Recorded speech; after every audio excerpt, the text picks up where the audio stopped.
Except with a bunch of Aaron. Get it? My parents were here for Thursday and Friday, and basically, like, we hung out starting at like 8 a.m. every day till like late into the evening. And yeah, I didn't have any time to do anything. And then also, like, we got a new comforter. So now I was like,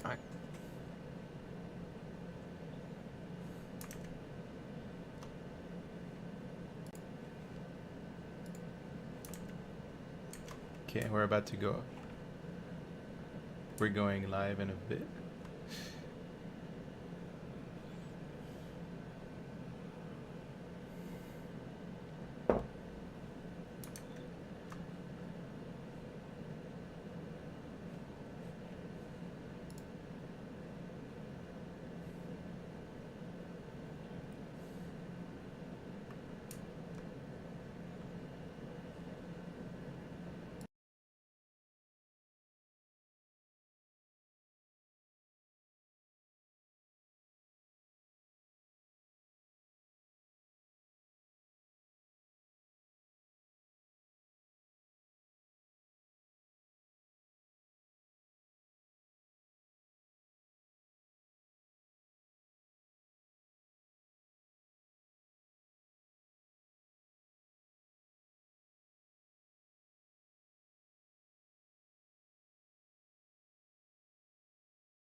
Hello, hello.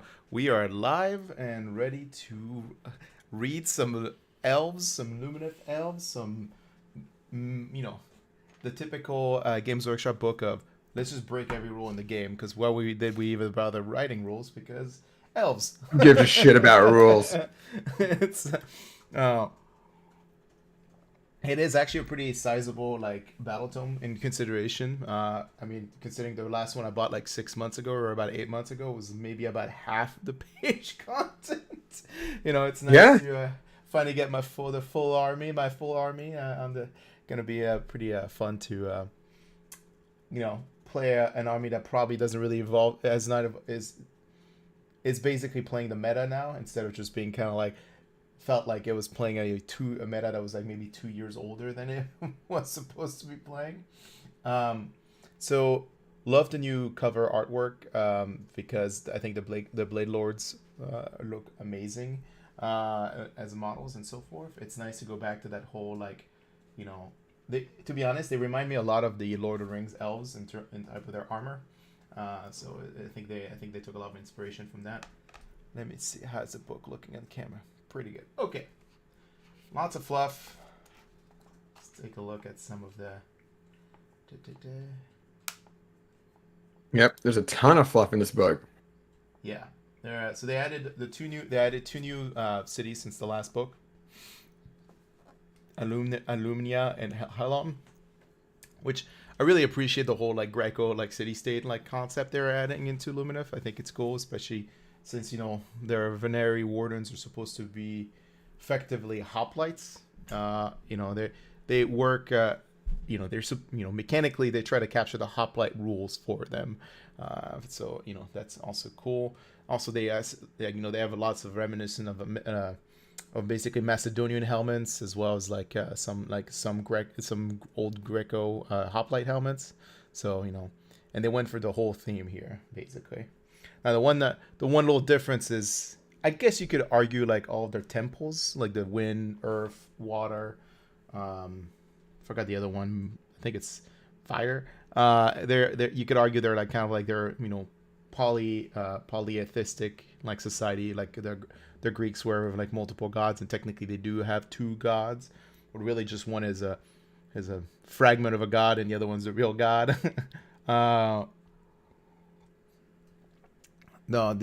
So Helon is the we'll talk about the rules, but Helon is the one that's probably going to be the poster child for a bit, mostly because it's the one that maximizes the new wind spirit the Huracan, the wind spirit temple.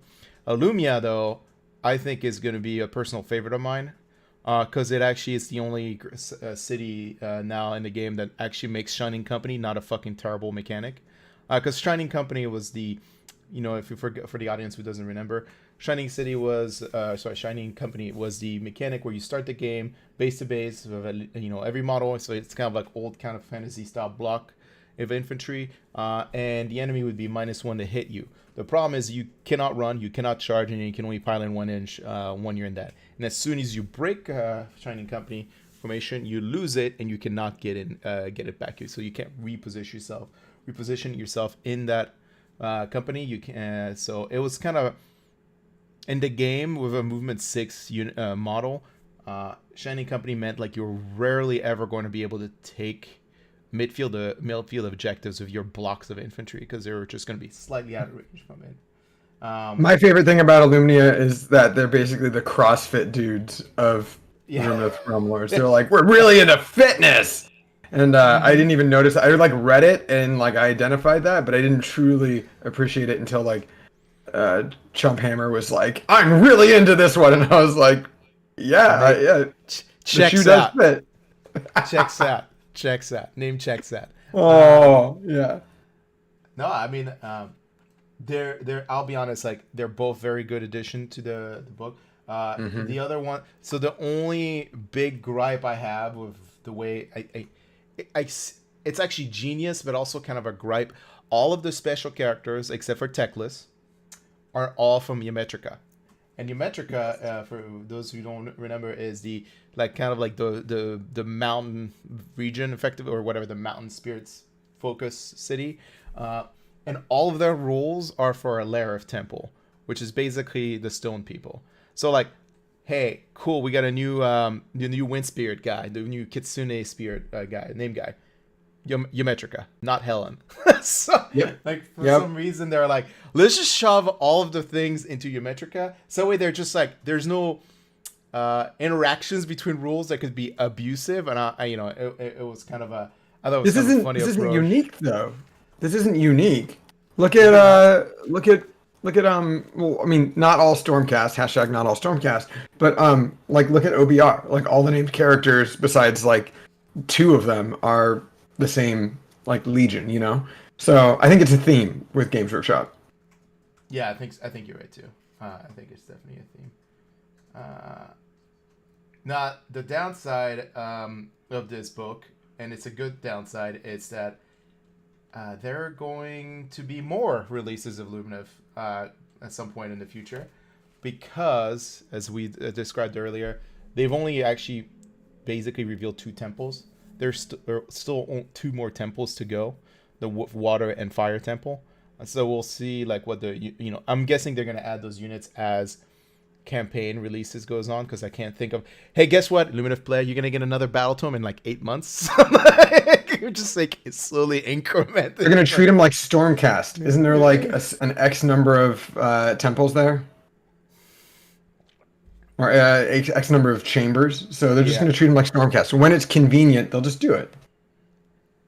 Yeah, so Greg is correct. Like, at least the characters in Praetorians benefit from Praetorian, like, allegiance. Like, all of the Hurricane guys, or, the Kitsune doesn't benefit from the the Ymetrica rules. And so, yeah, so, I mean, I don't know. I thought it's a unique way of basically saying, we just want to make sure there's no bad synergies between like these special characters, but also we're too lazy to give a shit, so let's just roll them into the truly. But also, like, I'm not gonna lose sleep on it, so it's fine. Yeah. The only thing that changed in the base core allegiance is that they added the 2 new cities to it for the keyword mechanic. That's it. Everything's the same. They still retain the ability to activate 2 units in the combat phase. They can spend other courts to do the typical thing. Nothing's changed that. The Cathar are still the same. So, as much as I was like, maybe they just copy pasted and didn't even add the 2 new city names, but they did. So props to you, Games Workshop. You didn't just copy paste. And then we got the Venerean Scenario. So a couple changes here.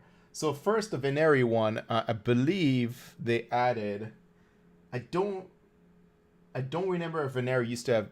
I don't think they used to have artifacts of power, but I could be wrong. They used to have command traits. I remember that. No, they didn't. That's right. All these are brand new for all these are brand new for Veneri. It's the Sonari that used to have the command traits and the artifacts.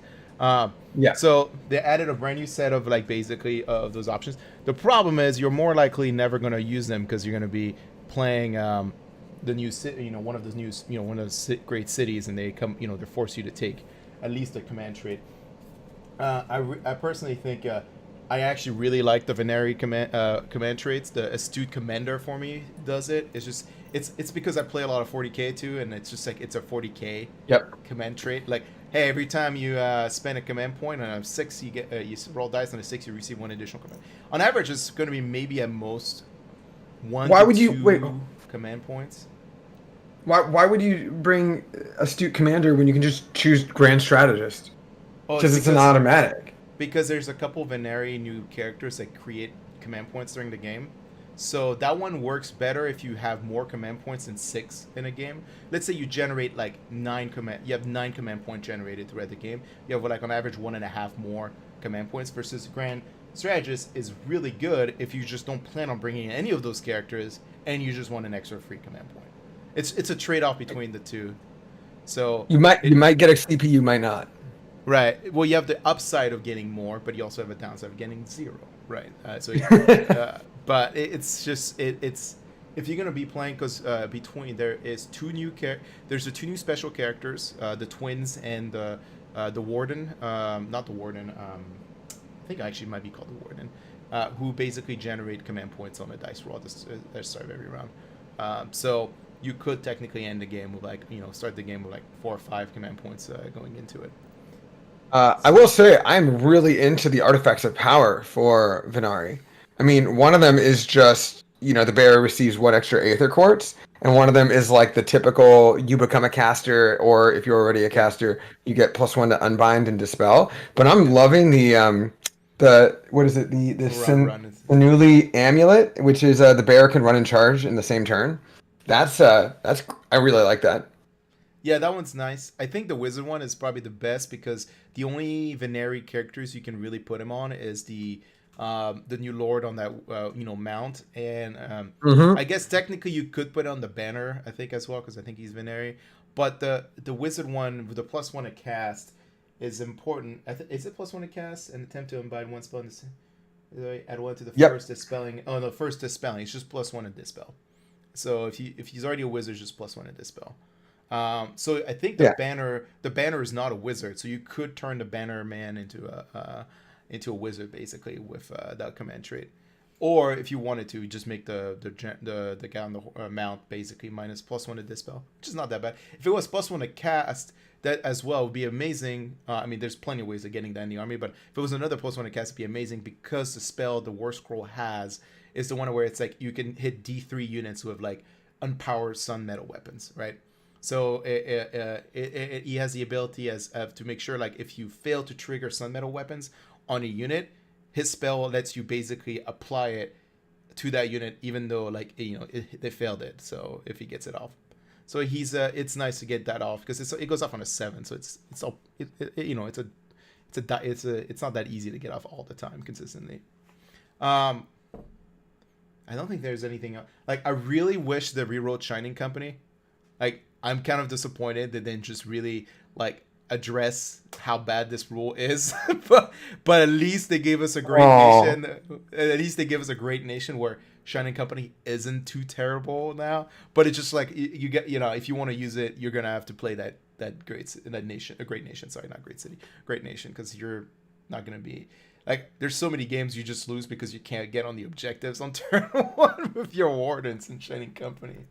Uh, We'll and say then though, the like Venari is all fine and dandy, but I think Sonari have way better artifacts and command traits, and even just what's their battle trait. Well, so the battle trait's new. That didn't used to be there in the old book. So the command Oh traits yeah, and artifacts are the same as the previous one. Um, you rarely ever got to see them because once again you're playing a great nation. You don't get a lot of option. You don't really get to take them. The battle trait is actually very good because now there's like there was a couple times where you know, I like having the ability to get spells off without actually depending on the roll. We call that it's Bill's favorite tactic of spell casting. It's just literally like not having to roll dice to get a spell off is fantastic. So Deep Thinker just allows you to basically pick one of your Sonari Wizard, and so that includes the Caligrave, the Cathalar, and I think that's it. And you can basically forego casting that hero phase for that wizard, but then the next following round on his first cast, or Lore Seeker, thank you, Greg. yeah, And on it's the super next true. on the next cast, he will automatically get it off. His first spell will automatically go off on a cast value of 9. So there's a couple ramifications here. Here's some of the spells they won't be able especially for Cathar, that's his warlord spell, or if you wanted the protection of Ish to go, make sure you go off. I can see, in my mind, I see it play this on turn one. You're like, I'm just gonna deep think. Don't really need the spells to go off on turn one necessarily. Turn two, I want to make sure that protection Ish goes off, which is the 5-up shrug save aura. Like it just makes that guarantees that at a pretty decent cast value. The only downside is that that spell cannot be modified. It has good and down, right? So like things like the skulls from Corn, which reduce the cast value of spells, it doesn't reduce it. It doesn't modify it. But the things like all the other bonuses that Lumineth get, usually in terms of +1, +2, +3 casting and so forth, would also not be applied. So 9 is still pretty doable for a lot of magic heavy armies to undo fairly consistently. So it will probably be like if you're playing against like Croak and his cronies, you're probably going to want to just dice it off anyway, because you're going to try to maximize as many pluses as you're going to have on that dice roll, because 9 is just not going to be enough to get past Croak effectively. But against like magic intensive armies, like that is a phenomenal rule to be added. You know what, Alex, I'll let you these are the same artifacts and commentaries from the previous book, but if there's anything there's nothing that strikes me. I mean, I didn't. Yeah, you're right. Like, you can't use them and a great nation. So, like most of the command abilities and artifacts of power, you're not going to be running these unless you are purposefully, pulling your punches, or you are so dead set on something custom and snowflakey that you're just going to be diving into that. I agree. I mean, they're good, but the benefits you get from them are outweighed by the benefits of taking a great nation. Yeah. I do want to point out there's a mechanic, not there was 2 artifacts that really shine. Well, the one of them that we used to really shine was the Silver Wand, which was an amazing thing for the Cathalars. But one of the things that sticks out the most to me now is the Blade of Leaping Gold. And I know Greg's already probably fucking looked at this thing because you can put it on the Lore Seeker. So we'll talk about him later, but having an extra 3 attacks? Yeah, I think 3 attacks to his melee profile could actually be not that bad. You might still want actually more to put the Silver Wand onto him, because more spells for him is probably good, especially since you're going to be trying to cast an endless spell on turn 1 with him, and then the reroll missile attack shots for the unit that's basically been targeted by the other spell. We'll talk more about the combos with the Lore Seekers, but the point was, hey, 3 attacks. It used to be why would I want to give a Cathalar an extra 3 attacks? That's really dumb. That's so useless. Hey, but a Lore Seeker, it comes out pretty good. All right. Next page, I think it's the Alarif. Yeah. Oh no, Hurricane. Okay, so Hurricane. So that is the brand new Wind Temple, and the one key takeaway that I really appreciate about this page is that they had to add a designer note that specifically says, that reinforces it and clarifies, yes, that is, you can do this with this. We wrote this rule so you guys can do this with this. I'll explain in a second, but the point was just I thought it was kind of funny that Games Workshop was yeah, we wrote a rule where a lot of people are gonna be that doesn't sound right, and then they're here's a designer note that says no, we really mean it. This works this way. So when you basically are able to pilot in with a Wind Temple unit, so that includes the Kangaroos, that includes the Wind Mage, that includes the Wind Spear, the Kitsune, as Alex likes to call them. You're able to pilot away from units. You don't have to pilot target towards the closest model, and you can also get an extra 3 inches to your pilot. So effectively, that's a 6-inch move in the combat phase, and it allows the slightly squishy things like the Kangaroos and the Wind Spear to be able to get out of combats before swinging, and just make sure they don't basically get clobbered to death. I mean, the problem is it's still an activation game, so you still if they activate first, you might still die, but yeah, at least you have the ability to basically get away. Now, in combination with the Wind Spear Battalion, we'll talk about a little bit later, this rule comes into some some great play power for Lumineth, but also I think and I'll explain later, bad for the game in terms of time, because it basically introduces a secondary movement phase to the entire army, and that can be a little bit of a slowdown. Anyway, going straight into command traits, anyone that looks you would consider, keep in mind the only Hurricane, this is only for the Wind Mages. It's the guys riding the Goku Cloud from Dragon Ball Z. Yeah. It's I mean, for me, Lore Master is pretty good because he's a level 1 caster. So having an extra ability. Ooh, we lost Alex for a brief period. That's all right. So the Lore Master has the ability to basically, he's a level 1 caster, but having an ability to take an extra spell from the lore makes him a little bit more multi-purpose, because honestly, his War Scroll spell isn't that great. I'm not quite sure when they wrote it, I just don't really understand, like, it's basically dead. It's like a kind of weird version of an Arcane Bolt, effectively. The Grand Wind Riders also very good if you plan on running a mostly Hurricane army, because having a bigger aura range for his War Scroll ability, which gives basically 2 inches extra move to the kangaroos and fly, which they already have a pseudo fly, but this is just make straight up fly. And by the way, like, it sounds like I'm not appreciating that mechanic, but there is a couple situations where having the keyword fly is huge.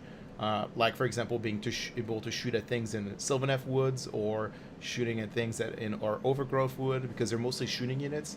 And not having fly means you can't target those things. But gaining fly means you can.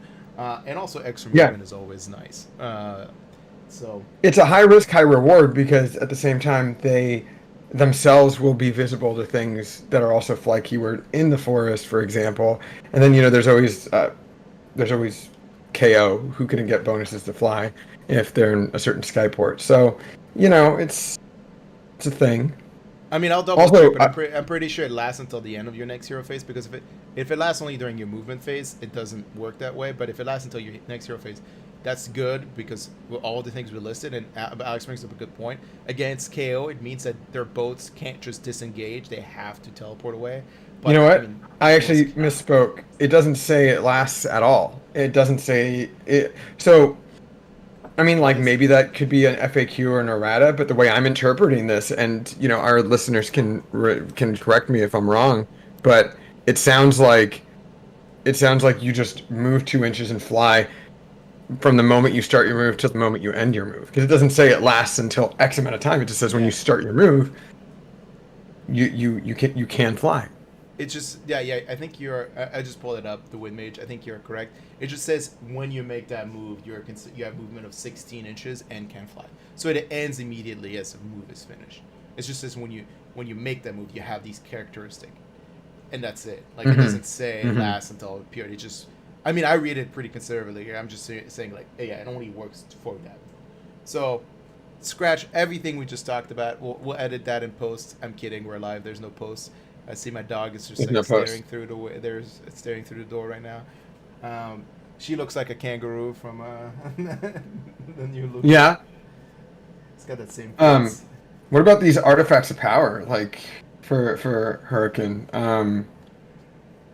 Yeah. I'm lukewarm on them, but hold up, I don't like once per battle things. Well, there's only really 2 Hurricane heroes you get. Well, 3 when you can take him, because it's the Wind Mage. In fact, the artifact just says Wind Mage only. All right. Yeah, actually, the number 1. I see Greg also says he loves it. Number 1 is fantastic, because so once again, mechanically downside is you have to be able to survive somebody charging you to use that one. Yeah. But there's a couple ways, and we'll talk about it with Hurricane, that you can kind of control the flow of combat, so you can kind of minimize the amount of impact somebody has on you. But forcing an enemy unit to retreat once per game is incredibly powerful, because think about, like, our Hearthguard block. Like, if you manage to, like, pincer charge an Hearthguard block, charge on the extremities, and forcing it to retreat the next following turn, it means that Hearthguard block isn't doing shit. Like, it gets to move, and that's it, because it can't run, it can't retreat and charge, right? There's a couple, like, I think me and Greg probably love it, because we think about, like, how important it is in, like, these kind of, like, brawler type armies. But right now, in the current meta environment, we don't exist in the brawler meta, like, at all. So I would say, like, if the game came back more around that artifact is phenomenal. But right now, like, I'm gonna charge a block of 40 skinks. I'm making them retreat. Okay. You're like, oh no, I hate that. I mean, it's still less shooting, but it's still actually. Don't skinks have the ability to retreat and still shoot, or something? No. Oh no, you could just port them away, right? Right? You could just port them away. No. You can Fangs Osotek in a Fangs list, but that's it. I mean, it's still a really good artifact. I think in the April April 2021, the meta still says, "Fuck you and your brawler list." Yeah, it would force them to retreat before the teleport. I know. I think it's probably the best one of the three. But You're right. You're right. But I mean, a 5-up shrug and a wind mage, which is already pretty squishy heroes, is not that bad either. But I don't know. I would agree with Greg. That's probably the best artifact in the three options. Just because there's situations where you can dictate some. It's another control element that doesn't require a Cathar or getting off its spell or Techless being in the list, basically. Yeah. So that's nice. Nothing changed for the mountain people. They the Alarif, they same rules, nothing, no command, new command traits, no new artifacts of power. Probably never gonna see them on the table. Cool models, great models. Just I don't know. They don't really fit anywhere in the Lumineth army. Is the problem. Yeah, not at all. Not at all. They added a new lore, the Lore of Winds. I do want to clarify one thing, though. All the other lores are still there. They're just, and nothing's changed for them. They fixed the thing they had in the fact where they used to have the listed the light of Ethereon as being able to take these Lore of Ish, but that's gone now. So it's just techless and mages related to everybody else. And I think that's actually an important thing to note for our listeners moving forward is that, this new lore, Techless knows every single spell from it. So he'll have so much more versatility. He just knows a lot of spells. Yeah. Now he basically went from knowing 12 spells from the book outside of his own spells 18. now to 18. Oh, yeah. Yeah. So he had a 50% improvement on learnings. And it's gonna, like I said, like once they keep adding the other temples, you're just gonna keep. Eventually, he's gonna know like 30 spells, like 36 spells, maybe. Who the fuck knows? Anyway, so a couple, all of the Lore of Wind spells are basically revolving around, movement or preventing movement. It's once again another, you kind of see a theme of Lumineth. There's just a lot of consistency around like. If you've ever played Magic the Gathering, Lumineth is the color blue, is basically the way I would describe it. It's just about, like, fucking people's plans. Yeah, it's just preventing things from happening. And you look at the first one. You look at the first one here, Freezing Squall. It's casting value 5. If you successfully cast, pick one enemy unit within 12 inches of the caster, and the unit can't run until the next hero phase. Like, if you have a unit cornered up and they need to, like, hop on an objective or something, that can fuck with some shit. Like the very first one, like the rudimentary one, almost is good. Well, and then Howling Gale right after, which is a cast value of 7. Pick one enemy unit within 12 inches of the caster invisible to him. That unit cannot use or benefit from command abilities until your hero phase. That's hella helpful because it says cannot use or benefit. So you could target a unit that doesn't even have a command ability, and all of a sudden you just turned it off. Like think of like Mortek guards with Catacross. You hit the Mortek guard and they don't benefit from Catacross's ability anymore. And we had that discussion in a little earlier in the week. They're command abilities, but you don't use command points. You use Relentless Discipline. So you can severely fuck with OBR. You're saying Mortek guard. You're right. That is helpful. But what's even more fucked on a OBR army is if you get too close to Catacross and you do that. Oh, you're not going to make everyone +1 save and +1 to hit? Oh, shit. Okay. Sucks, man. Sorry.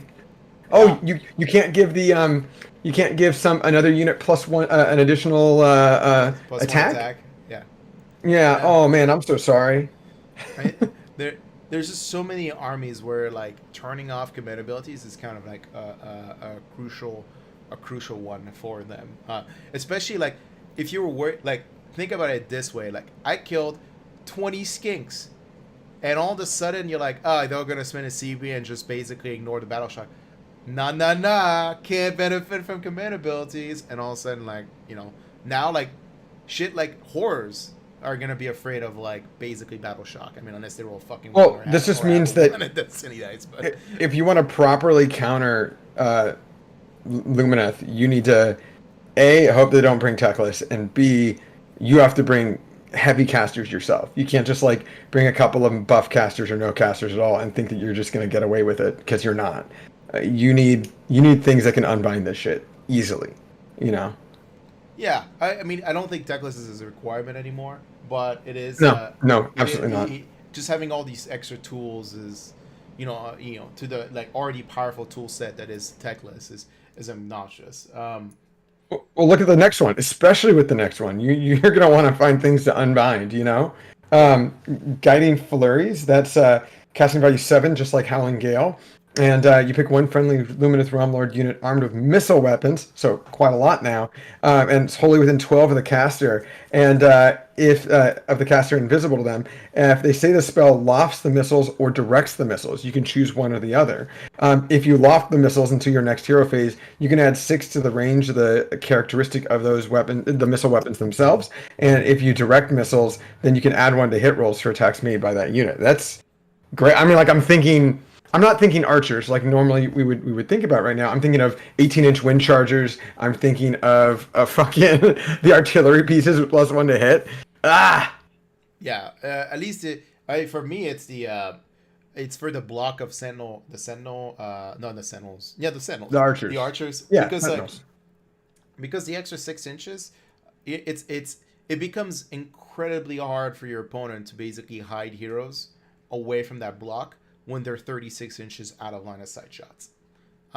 It's not even the +1 it's just literally the ability to just say you cannot hide from this block on the table, and they'll pick something and kill it, at least a support character. Now the question, the thing that's going to become irrelevant, and this is a rumor because we don't actually know, but in 3.0 the tables are probably going to go smaller, like the same size as 40k, so that 30-inch range is just going to be plenty. Yeah, it's just it's gonna be the 12 extra range is probably the 6 extra range is probably gonna be not as useful except outside of just putting it on the kangaroos. But I will say the +1 to hit on the ballistas or even Severiv, the actual wind spirit, or any of the kitsune, because like anytime you're basically able to remove the lookout sir defensive mechanic with a +1 to hit, like it makes any of these kind of artillery it's artillery piece type shooting so much scarier for armies like Seraphon, armies like we're gonna see a lot more basically undead armies, so you're gonna have a lot more squishy characters as well. They're gonna be mostly force multipliers, even against like Fire Slayers, just having straight up extra, ability to shoot the characters. Like anything that basically gives these types of models +1 to hit and shooting is huge. There's likely going to be changes though as well. Like, I mean, if we've had the talk in our episodes in more detail, but like the way that this goes, like this army's either going to dominate and just shut down any army that's not like modern, or potentially changes to terrain and character targeting might exist in 3.0. I mean, I would hope so. It's not like this new edition solve the problems that the character flaws of the Lumineth army style, but it does address some of the concerns, some of the weaknesses around, like when the characters being too squishy. Now you have a bodyguard unit. Everything's still relatively expensive. I mean, I guess outside of the Hurricane, which I was shocked, but it makes sense when they only have 2 wounds of pop and a 5-up save. But 130 points for 5 was just like, that's pretty cheap for what it is. But they're not wizards, so anyway, the point is, the army becomes a lot more of a gatekeeper than actually just like, I will say, like the top performer, because once again it's still competing in the meta where things like Seraphon exist, things like KO exist. Like there's just like, while they're good, like the Lumineth are kind of fit this really nice. The way I would describe him is like, hey, you like playing Stormcast, kind of like this all comers kind of army, but you're like, they're too fundamentally easy to play or one dimensional. Here's Lumineth, where like they're supposed to be all comers by design, but everything is like harder to do. And they're all multi-directional. I mean, we can go to like maybe final thoughts after we go through everything, but I do have to respectfully disagree with you. I don't think this is going to be a gatekeeper army. I think this is going to be an army like most other really, really good armies. You're going to see maybe 70% of players do okay with them, and then the players who really like them, who really know their shit with that army, are just going to fucking dominate. But I think the average player who understands their army's rules and isn't just like forgetting things left and right are going to be doing pretty well with this army. I don't want to say I think that it's not going to necessarily be like a feel-bads army, but it is going to be a feel-bads army against those have-not armies. That's why I fear for these armies that don't have a lot of shooting in this like kind of new full-ass shooting meta. Like it's just, yeah, you're going to fight those people who have like buff characters, who have necromancers, shit like that, and you're just going to nuke them, and you're just going to be like, sorry, man, this game is over in 45 minutes. Sup? Yeah. Sorry, you're right. We went on a tangent. I want to finish. We should finish this page of spells. We do. Calming Zephyr is a cast value of 6, and basically just you pick a Lumineth unit, hold even 18 of the wizard, invisible to them. You can heal up to D3 wounds. In addition to that, it is immune to battle shock until the next hero phase. It's actually a really good spell when you think about it, but unfortunately, in this lore, it's probably the one that's going to see the least play. Oh, absolutely. Like, anytime you get spells that ignore Battle Shock and do something else, it's actually pretty good. But in this case, like, the entire other spell lore is even more better. You want to talk about the bursting Simoon? Is that what it's? Simoon? I don't actually Simoon? Yeah, I mean, like, I don't know the pronunciation of that. But Burning Simon, we'll call it, has a casting value of 6. If successfully cast, pick one enemy unit within 12 of the caster, invisible to them, roll the number of dice equal to the number of models in the unit. For each 6, the unit suffers 1 mortal wound. If it's 10 or more, it's on a 5-up instead of a 6-up. So it's a slight deviation of the one spell that almost all armies have. It's casting roll of 10. It's not 10 or more models. Yeah. No. I'm sorry. Yeah. You're right. It's a casting value of 10 or better. Then it's a 5-up instead of a 6-up. Which some armies out there have this exact spell, but it's only on 6s. Some armies like Seraphon have this spell where it's on 5s. You know, it's on slant only. It's a celestial hurricane or some shit like that, and or a celestial tempest, I think. And every army I feel has this like 6s or 5s cause mortal wounds. It's an anti-horde spell. It's not a big deal. I mean, I'm lukewarm on it, honestly. I mean, it's for Techless, it's great because at his minimum cast value is a 10, so it gives an anti-horde mechanic for Techless because that wasn't a spell. Like, he had an AOE mortal wound mechanic, right? But it wasn't like an anti-horde mechanic. Like against a skink block, hitting a skink block with that and then Salt of Stone from the stone thing is actually pretty good at like killing a lot of skinks. So I don't know, like there's things like that. Like it's once again a great arsenal addition to the Techless toolkit. As you know, I don't think you'll see that often on the wind mages and themselves, mostly because it's hard to consistently get a 10 off. And honestly, like there's just so many other spells in that lore you want to run anyway. And then the last one is Transporting Vortex. It just basically, it's the one you see almost every book now has, which is a spell that just lets you teleport a unit across the table.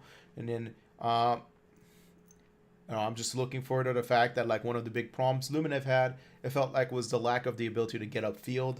And just having a teleport just obviously fixes a lot of that.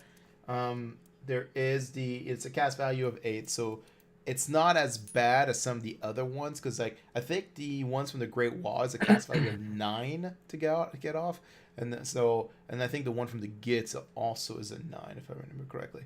So it's the same spell. Same, okay. And so like for the most part, it's once again, it requires you taking Techless or Hurricane, the Wind Mage, but having that teleport spell fixes a lot of, in my concern in playing Lumineth like for fucking a shit ton in 2020 was that like that man, like just having the inability to get up board or open up flanks or anything was just like a real problem what it felt like in the army. But then again, I tried every types of list back then, but when you have tech lists, like the amount of toys you have in a Lumineth list, like drops drastically. Yeah. Okay. Oh yeah. So nothing's changed in the other two lore. The lore of the High Peaks and the lore of Hish. So let's talk about the Shrine Luminor, the new terrain piece. I want to say that it's a lovely piece of art, of model. I think it looks cool. I think it's going to be impossible to travel with, but that's okay. It is what I really like about it, though, is that it's unlike the Seraphon one. It's always going to be in the table side you're going to be playing the game on, so at least you don't have to worry about it being on the other side of the table.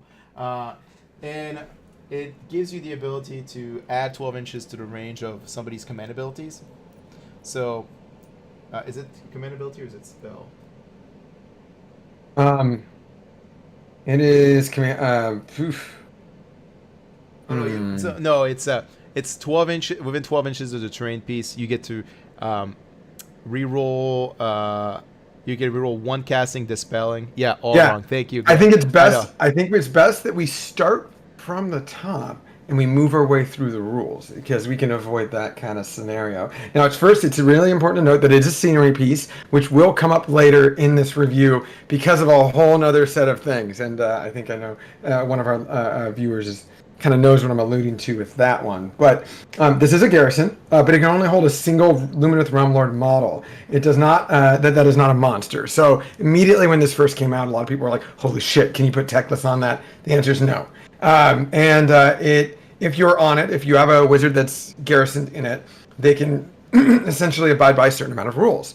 You have the ability to, once per turn, reroll one casting, one dispelling, or one unbinding roll for friendly Lumineth Realmlord heroes that are within 12 inches of that feature. So it's already helpful because it's going to boost people who are on it or around it. In addition to that, from the second battle round onward, in your hero phase, if this terrain feature has a Shrine Guardian, someone in the shrine, then you can say that it's going to channel the shrine's power, and you add 12 inches to that ability. So 12 inches to the range of that 12-inch bubble for +1 to casting, dispelling, or unbinding. In addition to that, once per turn, you can use a command ability from the Guardian of that feature of the dude who's garrisoned in it, and you don't spend a command point. So you are right, there is something with command points, basically one free for the guy who's on it, but a 12 to 24 inch bubble of +1 to cast is great. Yeah, I mean, it's not +1, it's reroll. Yeah, reroll one casting, dispelling, or unbinding. Look at me, I got it wrong too.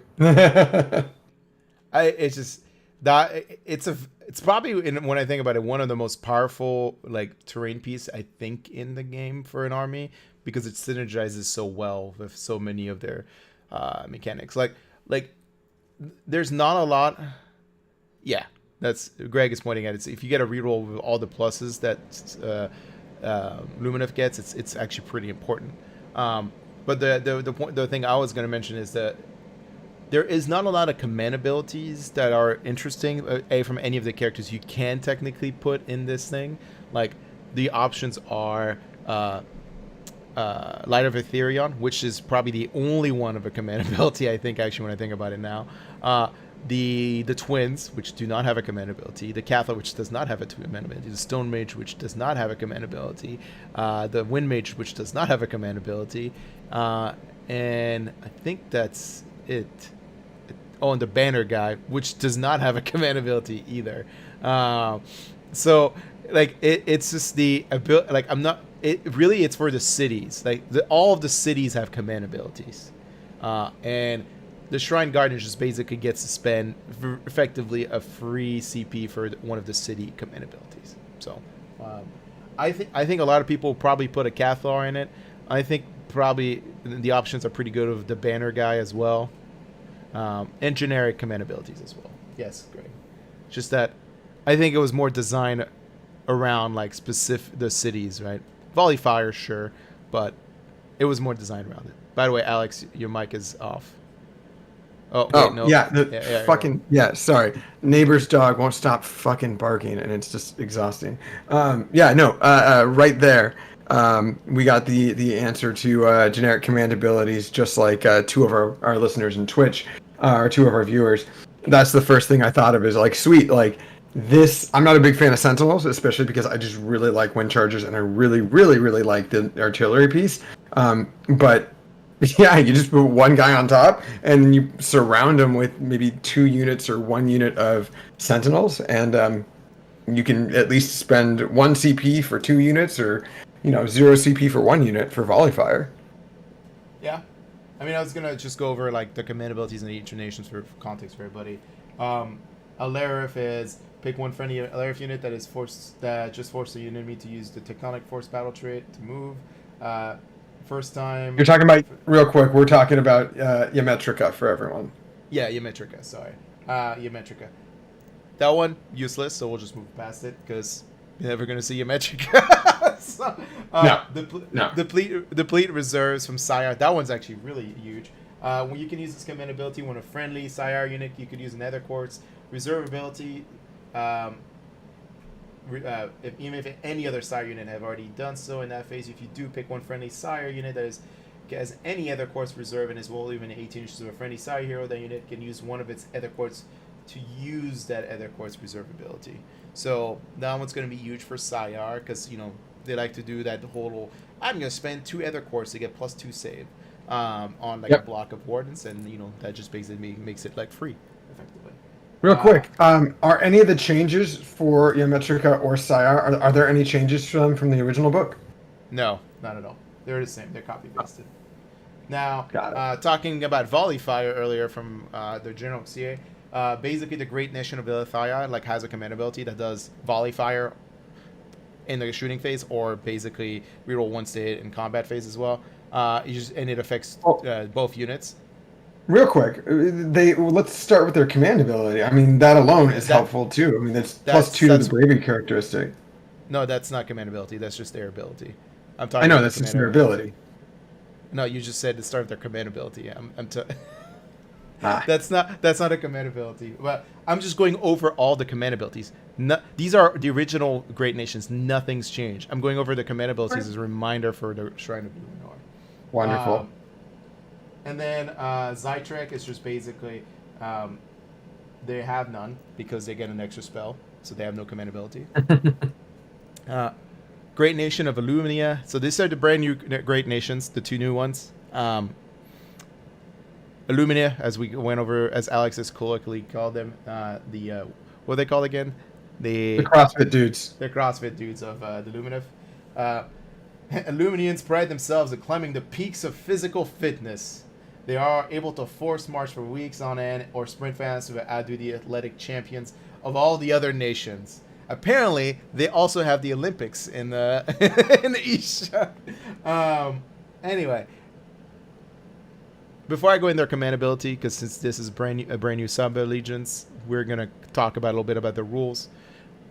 First thing first for Illumina, before the game starts, after armies have been set up, you get to pick up to 3 friendly Venari or Sire models, and you get to make them do a normal move before the game starts. For our audience who knows, Alex plays Necrons and loves the entire sub mechanic for his army that does the exact same thing for his entire army for the most part. And for even my previous OBR army, fucking Catacrosian Deathglaive, 3 units get to move immediately. Yeah, so this really addresses one of the issue of Shining Company, which is that you can't run on the first when you're in Shining Company. So having effectively that extra free move guarantees that your blocks of Wardens will be able to be on the objectives in the middle of the table by turn 1. The downside is you're also easier to charge from turn 1, which depends on how you view it, right? It's like you might be fine with that, but honestly, that just addresses by itself the problem I've had with Shining Company mechanics in the game. It's just that it's too slow, and that addresses that fantastically. Their command ability is basically you can basically run and charge for 1 unit. That's pretty powerful. Keep in mind though, once you're in Shining Company, you can't charge. Yeah, Greg is just glad that even the horses do CrossFit. Yeah, basically. Yeah. So I mean, it's a really good command ability, especially since it doesn't actually specify any range. So you could basically use it from the Shrine Luminor, and it affects any single unit on the table. It's weird. It's weird that doesn't require a command of a certain distance or range from a hero. I feel like that might get addressed in an FAQ. I don't know, but that's not how one works. It's just like, I mean, it's like I can picture, like, as I said, the CrossFit horses on the long flank away, and the guy on the shrine just shouting at them, like, just egging them on, like, like, just push it to the limit. Like, yeah, exactly. No pain, no gain. The command trait actually for that sub-allegiance is not that bad. It's just also not that great either. So at the start of the combat phase, you can pick one enemy unit within 3 inches in general visible to them. Roll dice on a 2+ enemy unit suffers 1 mortal wound. It's not bad. It's not great, but you know, the other 2 things make up for it. The artifact is the Waystone, which is once per battle in your movements, instead of making a normal move, the bearer can pick a point on the battlefield within 12 inches of them. If you do so, remove the bearer from the battlefield, and to set them up again within 1 inch of that point and more than 3 inches away from any enemy units. So that one's has some play. There's a couple ways to like put, like, I think like putting on the Lore Seeker is not a bad option, mostly because it just gives you the ability to, if they kind of body block you off the ability to get on objectives and start the game, you can basically redeploy. Or, I mean, it has uses. It's not clear cut who benefits the most from it, but it definitely has uses. Like if you have kind of like a more like one of the Lord Regent who's more like melee, you just wanted to like just be able to charge enemy heroes, you can just kind of like use it to leap over people's basically bubble wrap. But you know, it's still, we'll see how that goes. Anyway, that is Illumina. The Helon, the great nation of Helon, really the guys specializing around the new Hurricane models. Oh my fucking god! You want to read the Gale of Killing Shafts? Yeah, you know what? I read it right before recording, and reading it a second time over doesn't help. But add 1 to the attack characteristic of missile weapons used by Hellion units that are within 3 inches of enemy units. So, I mean, like, it's not horrible, because you have to be danger close to things. But, like, well, I guess it isn't. It's just helpful for you when you're in combat, because I don't think I'm going to see a decent Lumineth player that's not going to protect their shooting. Their shooting units are pretty weak. You know, a lot of them have 5-up saves. So being able to like hit them with something that can deep strike, something that can teleport, something that might be fast or fly keyword is going to be helpful. Now, those things that are going to be able to get into combat with them, they're not going to. I mean, like ideally, they're going to be something that can just one-off them, or some sort of like elite cavalry or like brawler unit. But realistically, it's going to be something like skinks, like chain rasps, like something that can outflank maybe some ghouls or something like that. It's not going to be something that can like hit like a brick shithouse. So the fact that you can be +1 to the attack characteristic of a missile weapon, if you're that close, it's helpful for those units that can either survive, take the hit, maybe chain rasps or something like that, come in from a gravesite or from deep strike, charge into a unit of sentinels. They might lose a few sentinels, but then those sentinels are going to wipe the fucking chain rasps. So, you're not wrong about anything you just described. You have to think, the way when I read that rule, I was thinking of how the new Hurricane Temple works and the piling mechanic. So think about it this way. You have a bubble wrap of wardens, right? And your opponent charges into him, and you're exactly 4 inches away from that combat. You get to pile in during his turn into combat. They can't swing at you because they've already had to activate against the warden, or you just pile in only even 3 inches, because guess what? Their melee profile is 3 inches. So you pile in within 3 inches. During their combat phase, you get to swing, and then during your shooting phase, you get to get an extra shot out of it at that target. So that's how I read. That is how I read that mechanic. Basically, it works around like using some kind of bubble wrap for the ruse. and they basically, or even if they don't have a bubble wrap, like let's say you they charge like a hero or like something off the side, and you basically pile in you pile in just within 3 inches after they've already swung. You get to do your swings, and then during their shooting phase, you get to shoot them. So with an extra shot. I mean, it requires some maneuvering. The foxes. Yeah, you can make it happen. I was about to also explain the foxes do really well with that, especially the named fox model. But unfortunately, he does not benefit from that because he's Yamatrica, so it doesn't matter. Oh no! But anyway, the point was, it just requires the Lumineth player who plays Helen to have some kind of shenanigan, like second movement phase piloted mechanic to do that. Mm-hmm. Yeah. Yes. I mean, so, you go further with that, and you look at the fucking Commandability, Gone Like the Wind. Yeah. And it just further forces this kind of narrative that you're mentioning. These synergies also that Greg is mentioning in the chat. You can use this Commandability at the end of the combat phase. If you do so, pick a friendly Helon unit that is fought in this phase and is wholly within 12 inches of a friendly Helon hero. That unit can make a normal move, but cannot run. It can retreat. The whole point is it can retreat. So, again, wonderful synergies there. Yeah, I was gonna mention else. The Warlord trait's not that bad. Like, it's once per battle, you can reroll one roll, one Ren roll, one charge roll, and one casting roll for that general. It's actually pretty good, especially for a Wind Mage. Like, anytime you get just reroll like casting, like in your bank, that's a fairly good mechanic. The artifact. Actually, I've never read the artifact yet, so this is a brand new one for me. Well, the artifact, it's once per battle at the start of the combat phase. You can pick one enemy unit within 3 inches of the bearer. If you do, subtract 1 from the hit rolls for wound rolls for attacks made by that unit really to the end of the phase. That's really good, That's actually. Fucking great. That's really good. Oh my god, that's obnoxious. Like, I'm just thinking, like, oh my god, Greg, you can just like turn off an entire unit's combat with the names Kitsune and a Wind Mage. Like, you charge them on both corners with both of those guys with that relic and the Kitsune. So the normal spirit fox, and I'll just go straight to his war scroll since we're done with Helen here. And we'll talk about that. We'll go back to the battalions first. But for thanks, thanks, Greg. I've already was at the party. I'm just now get to actually read the book because unlike somebody, I didn't get it earlier. So. We don't have to address that.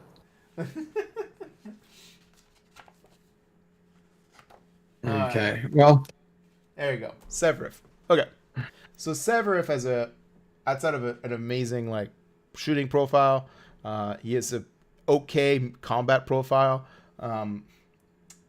It's like you look at it, you're like, he's got 10 wounds, got a 5-up save, pretty squishy, and then you look at his movement, it's 24 inches, so it's going to be hard for people to, he's going to be hard to catch effectively. Real quick, do we want to go with these two Kitsune and then go back to the battalions, or just go through all the new war scrolls and then to the battalions? No, that's literally what I said. The former is literally what I said when I went to this page. I said we're going to cover the Fox first because what we talked about with the Helen relic, and then we'll go back to the battalions. Wonderful. Okay, so basically, is incredibly fast. He also gets to move during the shooting phase. And then he also gets to move in the combat phase because he's a Hurricane model. So he has the ability to when he gets charged. Sorry, he has a 5-up shrug. When somebody charges him, he reduces their charge distance by 2 inches. So he's going to be a hard man to catch effectively. Even off deep strike, you're going to need 11 inches to charge him.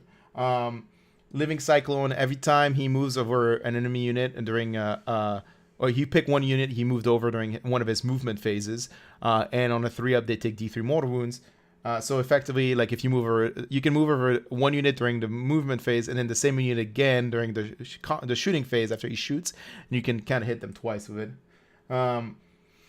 Scour, he has the ability, instead of swinging in combat, to just basically destroy all the special rules out of a faction terrain piece.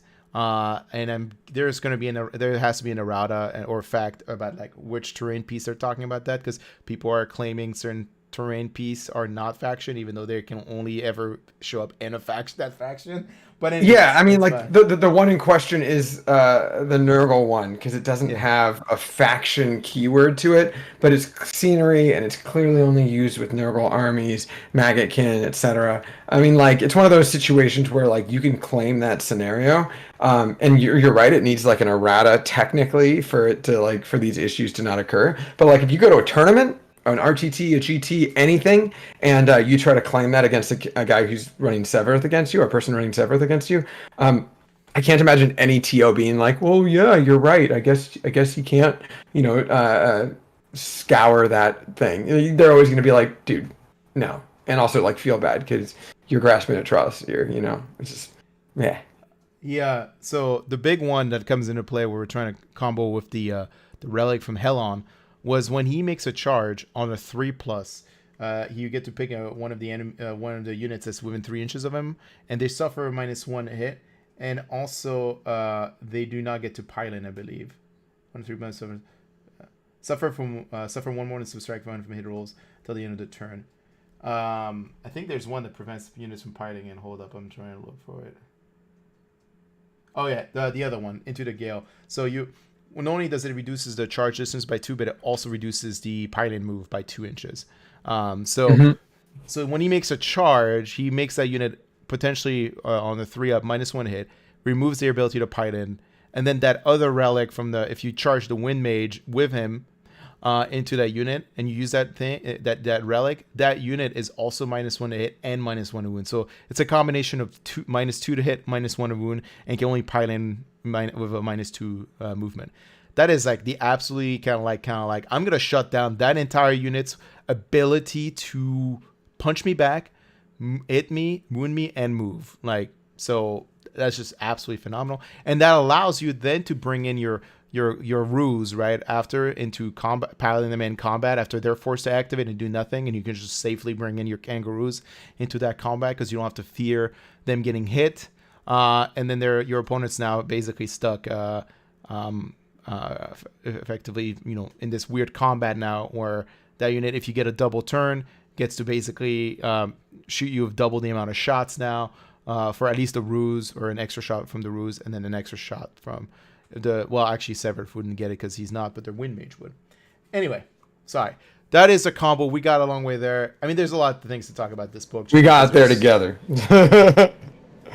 There's just so many weird, like, new idiosyncrasies in the book. All right. The new battalions. So they added another big-ass battalion, which no one cares because I have yet to see anybody play a game of Age of Sigmar of that size.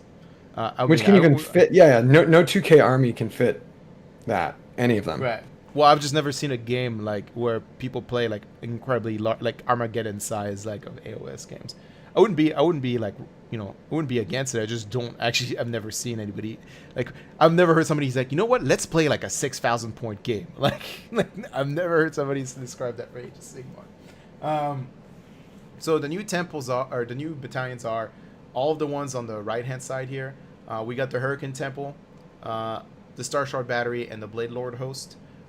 The Hurricane Temple is probably the one that makes the most sense, based on all we've just described. So normally is it good units available as an option for it, but the rule for it is actually synergizes amazingly for those units. Okay. Side point. You notice how with all of these rules that basically break the general mechanics of the game, or at least let them like go, play 4D chess rather than 2D. They have to do these designer notes because they have to be like, yeah, our intention is for this army to defy logic of the game. Yeah, I mean, every single time. And but that's just elves. So elves in tradition for fantasy, AOS, and so forth tends to be armies and 40K. and even 40k tend to be armies that like basically are like, we just wrote a bunch of core rules that apply to all these armies and function around them, and then we're just going to build this army that just says fuck those rules, we're just going to do whatever we want. It's the not you. It's the sun never sets on the Elven Empire, right? Exactly. So the Hurricane Temple Battalion is one Wind Spirit, including Severiv, the name one Hurricane Wind Mage, and then up to 1 to 3 units of the Hurricane Wind Charger, so they're kangaroos. And the way the mechanic of the battalion gives them is that as long any units in that battalion are wholly within 12 inches of any hero from this battalion, that is the Kitsune or the Wind Mage, at the start of the combat phase, that models in those units can count as making a charge move in that during a turn, even if they didn't charge. The context of that ramification means that if you made a charge move, and this is for a lot of people actually did not know how this works. Yes, and also in Helon, Great Nation of Helon, kangaroos are battling.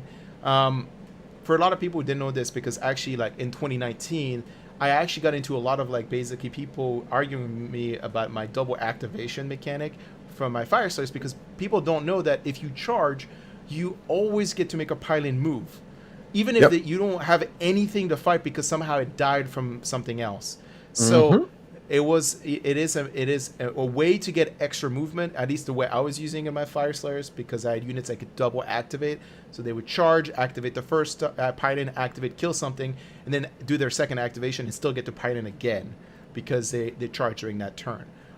So for the Hurricane, what this does is it basically means, has their whole mechanic of, hey, we get to Python away from enemy models, we don't have to Python towards the closest enemy model, and we get an extra 3 inches when we Python, means that in the assault, in the combat phase, all units in that battalion basically have the ability to move an extra 6 inches in any direction they want, not towards the closest enemy model.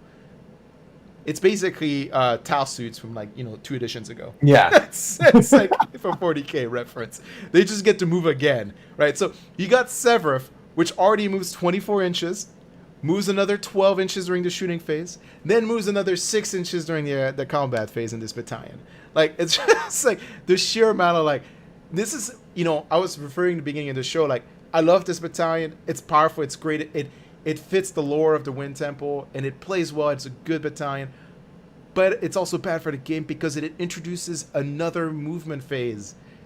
And especially if the army's mostly around Hurricane mechanics, it just slows the game down. And we're tournament goers, so we play on a time schedule for rounds. Armies that introduce that mechanic, especially with people who might not be really quick on the game, it just slows down the game drastically, right? If you introduce a whole new movement phase, which is still to this day, it's still the most important phase of AOS. If you just add another one to it, it's going to slow down the game drastically, right? And yes, Greg points out if you there's a generic spell from the lore of Ish that increases the movement of a unit to double that. So for Severiv, he becomes a 40-inch move. I don't know why you're ever going to need a 40-inch move unless you're just trying to really clubber a unit that's trying to hide the extra mortal wounds when he flies by, I guess. Speed of Ish. Yeah, it's Speed of Ish. But anyway. Well, it's also, looking at this battalion, it is a relatively expensive one. It is 180 points. Yeah, it is. It's about 60 points more than the other, 40 to 60 points more than the other battalion options in the book. Yeah.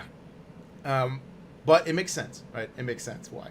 And once again, I do love that they were so worried that people were reading this rule. It's well, they can't mean it to work that way because that's just too powerful. And they added another designer note that says, no. This literally works this way. It's they preempted the errata and fact for Lumineth. They added this hurricane thing. And they're people are just not going to believe things do this. And they're no. This really does this, guys. I kind of love it when Games Workshop writes a rule and they're yeah, we know it's probably really powerful, and people are probably going to be that probably doesn't mean they probably didn't write something that it was intended to be that powerful, and they're nope, no, that's not it. We wrote it that way. Please use it that way. Yeah. Anyway, the other two. Do you want to go over the Star Shard battery? And yeah. I'll go over the Blade. Pretty simple. Of course, Star Shard battery is really simple. It's a Sonari Caligrave, and it is 3 to 5 units of Veneri Star Shard Ballistas. And with this one, they have the War Barrier upgrade or a War Barrier ability. If you start or if a Star Shard Ballista unit from this battalion is wholly or is not wholly, but is within 3 inches of another ballista from the same battalion, replace the Warding Lantern's ability with new phrasing or new verbiage. Roll a dice each time you allocate a wound or a mortal wound to this unit. If the unit has not made a move in the same turn, on a 5-up, the wound is negated, so it's a 5-up shrug. In addition, add 1 to the attack characteristic of that unit's Star Shard bolts if it has not made a move in the same turn. So keep your ballistas together. They get a 5-up shrug.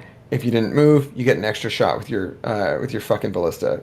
I mean, like, it's good. It's not bad.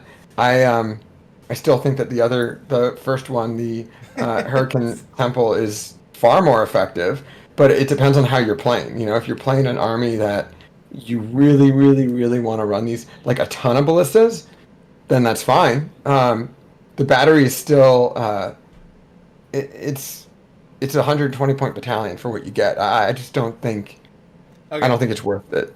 It's not, and also it replaces the rule. They already have that rule, and the ballistas it's a 6-up shrug instead of a 5-up shrug. So it just soups that up. It's in case you want to reduce, like you want to have access to an extra command point or an extra relic, or you want to lower your drop count if you're planning on running a lot of ballistas. Because I see a lot of there's a couple players out there who are like, I can run a battalion of 5 ballistas.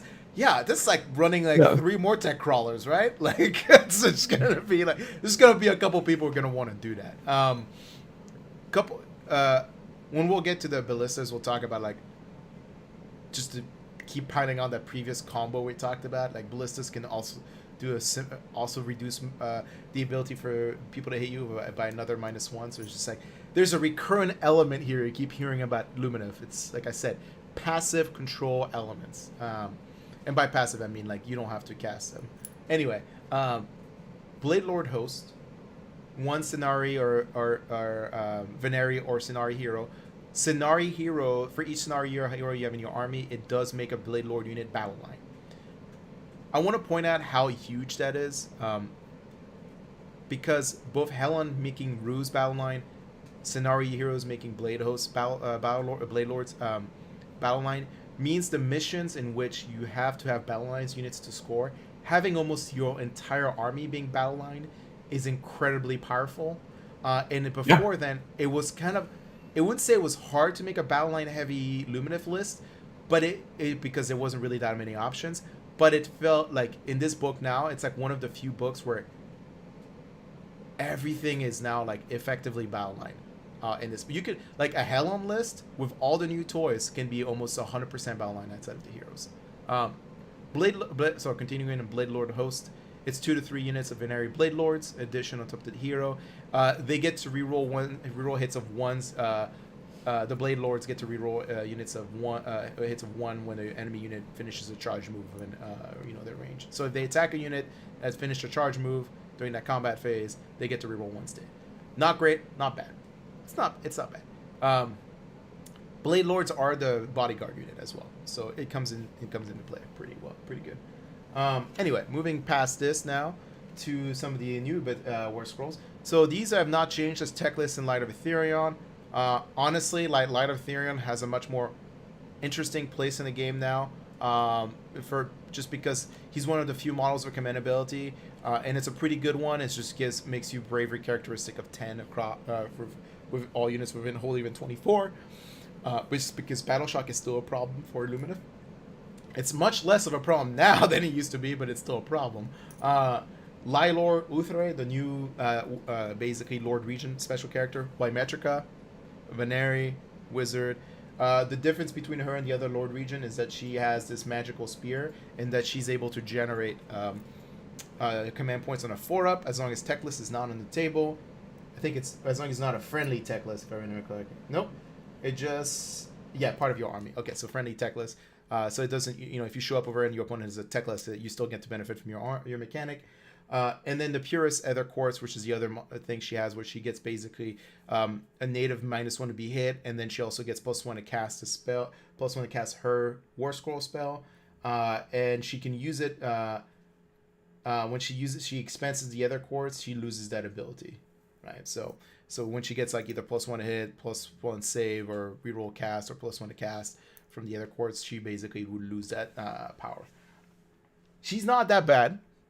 She's appropriately class, and she's also the arrival of more tanky heroes for Lumineth, because one of the big things we've had is only wizards and then the Light of Ethereum, and that was it. So she has a 3-up save. She's pretty fast. She has a shooting attack. She's a wizard. Like, I don't know. She's overall great. Like, she's just a really good, like, solid character. The only problem is... There's a joke I have to tell you, but I do have to wait till after recording with it, I think. But I will say, I'm excited about the Demon Blade. Like, that's fun. Got a fun little mechanic there. Yeah, there's no... I mean, it's just that she's... Overall, she's a great, like, War Scroll. The downside is she's in an army that...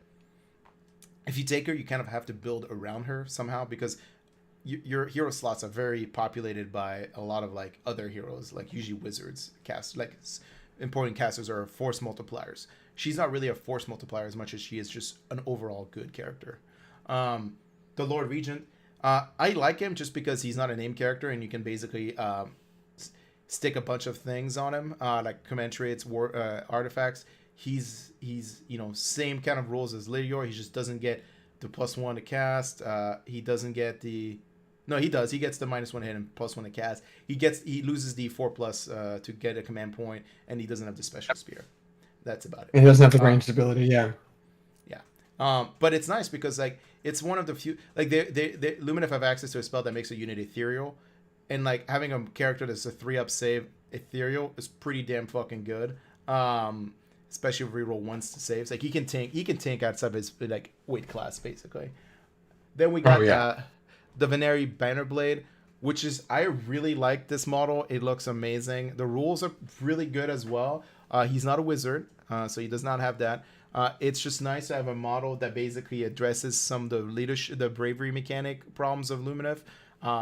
He gets +1 bravery to, I think, units hold even 18 inches. Hold even 18. And if he's within 3 inches of an enemy unit, he gets him +3 bravery instead. So he also has a mortal wound mechanic, and he does mortal wounds in the combat phase.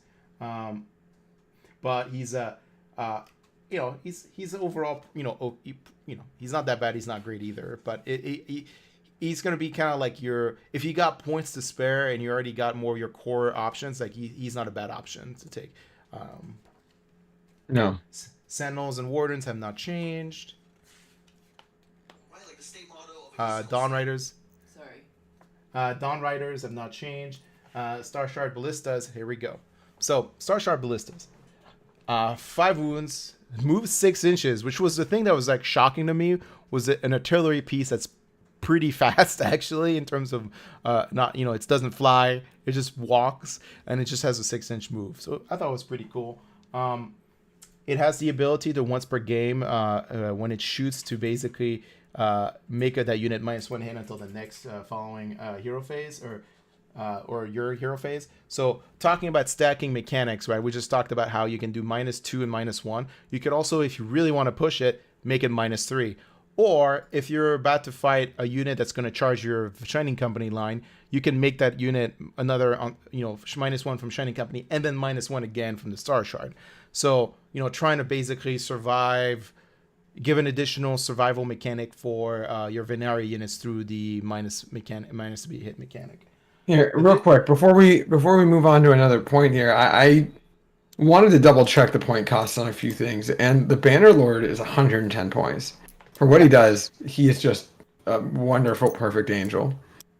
Yeah, he's not like I said, most of the new characters are not the wizards, are because they're just in the book to be like, they fit a different type of roles. Like they're supposed to flesh out some either bravery or CP and like they're fleshing out things. They're not exactly introducing new things, and they're not bad. The problem is like, you're dealing with an army that's fairly expensive, so it's hard to, once you take the Hurricane Battalion, you take that Wind Mage, you take your Cathalar, you take your core, like your your Wind Riders, your Veneri Wardens, your Sentinels, and so forth, you're not gonna have that much points left to take like anything else. So, Yeah.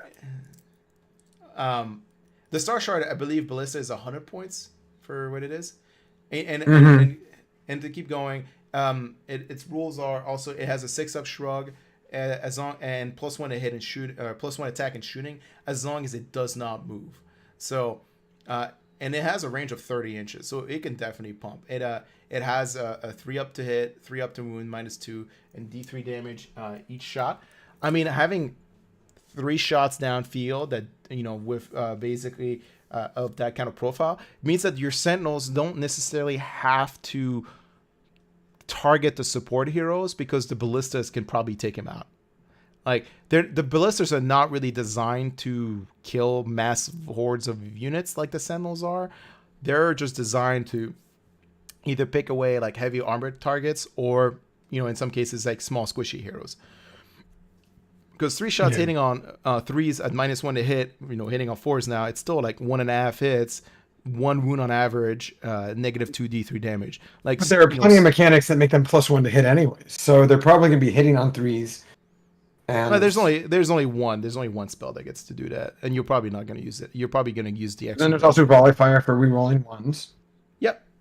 Yeah, there's great ways to, you know, they're only units of 1 though, so you can't really maximize.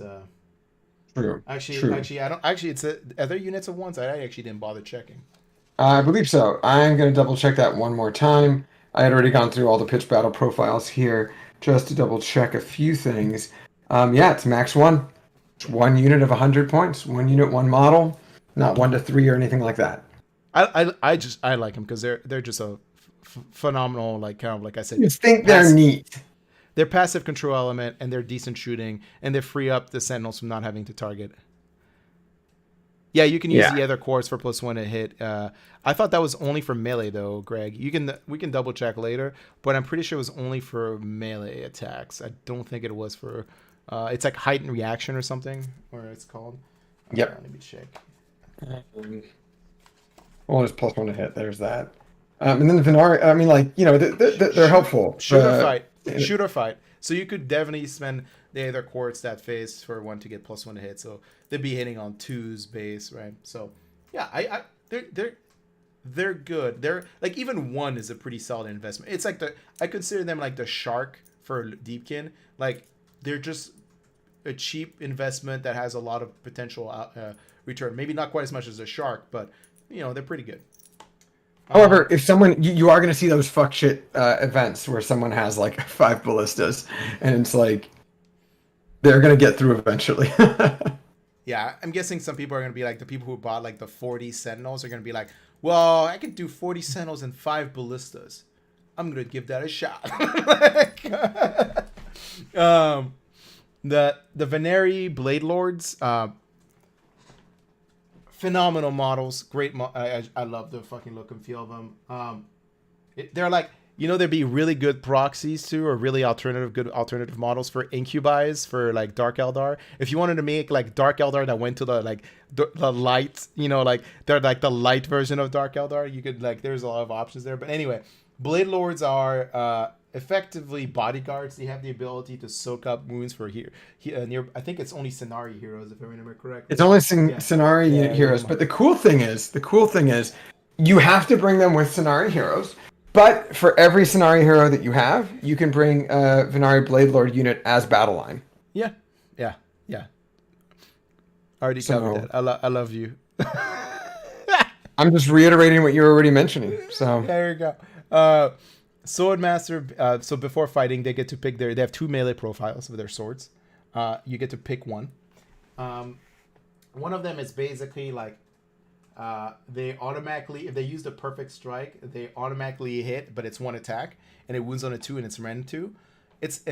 By the way, big important thing: their movement 6, they're 2 wounds a pop, they're 4-up save, they're bravery 7, and they have 2-inch range. What the fuck, Games Workshop? Why can't you do that with the goddamn Stone Guard? Like, Stone Guard is a 1-inch range with giant fucking clubs.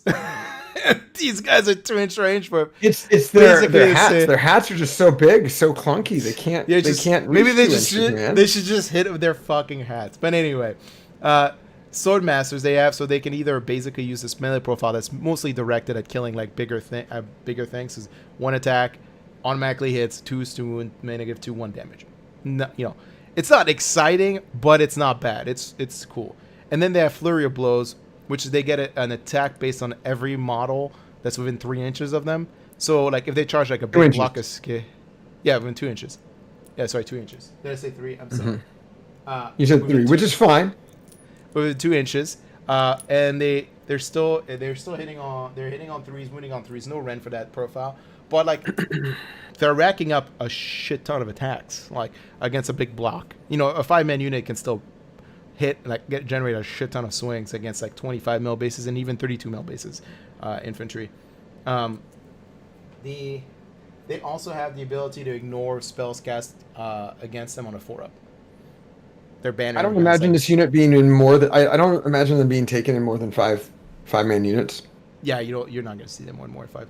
Even the list, all the lists I built with them were like 1 unit of 5, and that was it, just to like protect the Cathlar. Like the way I look at it, it's like it's 130 points I think for an investment of 10 extra wounds that have decent melee profiles for backfield like sneaky units against sneaky units, and it just protects the Cathlar. 120.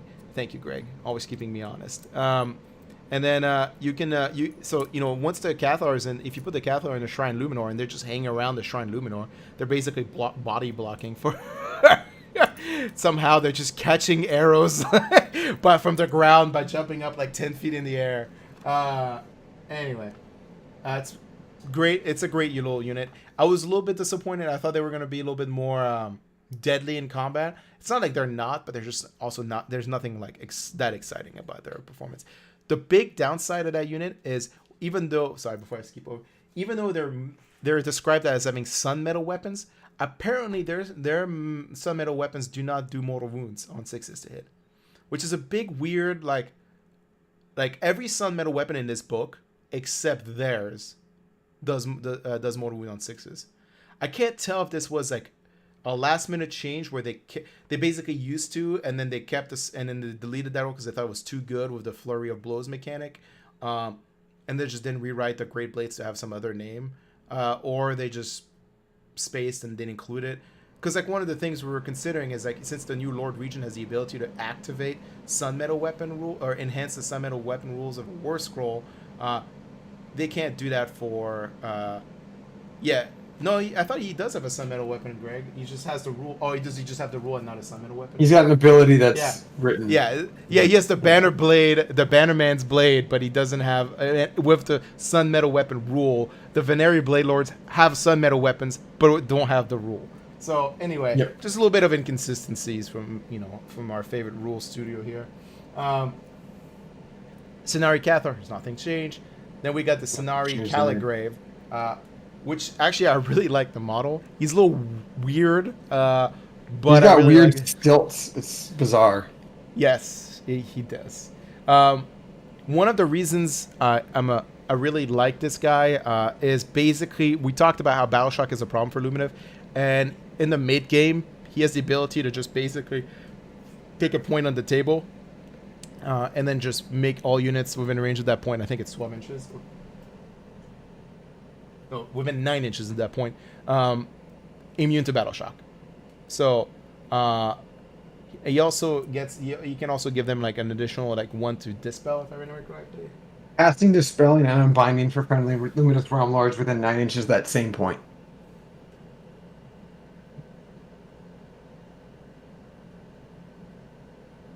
It's helpful. Oh yeah. Do not take battle for remaining over the game. Do not take Battle Shock 4 units. Within 9, and you get +1 to cast an unbind within 9 of that point. You don't have to be holy. No, you don't have to. It's pretty great. Yeah, so by just turn within 9 inches. By turn 2, that goes off on it triggers on a 3-up, and on turn 3 it triggers on a 2-up. Because the way you have to roll a 5 or more, but you add the game turn that it is to that dice roll. So on turn 1 it's +1, so it's on a 4-up. On turn 3 it's on 3 up, turn 2, 4, turn 3 it's a 2 up, yeah, and then Yes. blah, blah. So I like that because, like I said, like in the mid game, that gives you the ability to just say, the fight's already been happening around this contested area. I can just make my units immune to battle shock. I don't have to waste CP anymore, and I also get to. They also get a passive bonuses to their casting Unbind and Dispel, which is great. His War Scroll spell is pretty fucking terrible, but that's okay, because that's not what you buy him for. You buy him for the fact that he has that ability, and he also has access to the lower of Ish, right? Right. Do you want to read his War Scroll spell? Because I want to see the look of your face as you read it, and you're like, "What the fuck is?" We already talked about it. We already talked. I think maybe we talked about it in person. Definitely not in a recording. But I mean, like Erasure's casting value 7. It is awful. It is very bad. Greg agrees with me. It looks like. It's just you pick one enemy hero within 24 inches, and you can inflict D3 mortal wounds. But you can also choose to essentially wait and not do anything. You cast it, then either do D3 mortal wounds or just not anything at all, and then they're still marked for erasure either way. And if you wait until the next turn, you remove this erasure, but they suffer D6 wounds instead of D3. It's dumb. It's stupid. There's no reason to ever have it or use it. There's better spells that they'll be able to cast. Yeah, it's the idea of like, if you have to cast it twice, the trade-off for waiting for it is that it's the same average of mortal wounds if you just resolved it normally. Like if it was at least D6 plus 1, yeah, technically, mathematically speaking, 2D3 is better average than 1D6. Like it's just literally like there needs to be an additional incentive. Like it would have been nice if it was like you roll 2D6 and pick the highest, something like that. Like, yes. Like it just, there's no advantage to this whatsoever. Anyway. So that's the Caligrave, guys. Then we got the Lore Seeker. The Lore Seeker. Real quick, it's also important to note that both of these are unique, correct? No, only the Lore Seeker is unique. They're not names. The Lore Seeker is the only one that's unique.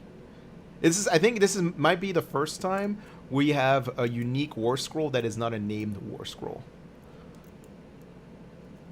I mean, it makes, to be honest, it makes sense that they made the Lore Seeker unique because he has some pretty great mechanic, and it could be very abusive in certain matchups.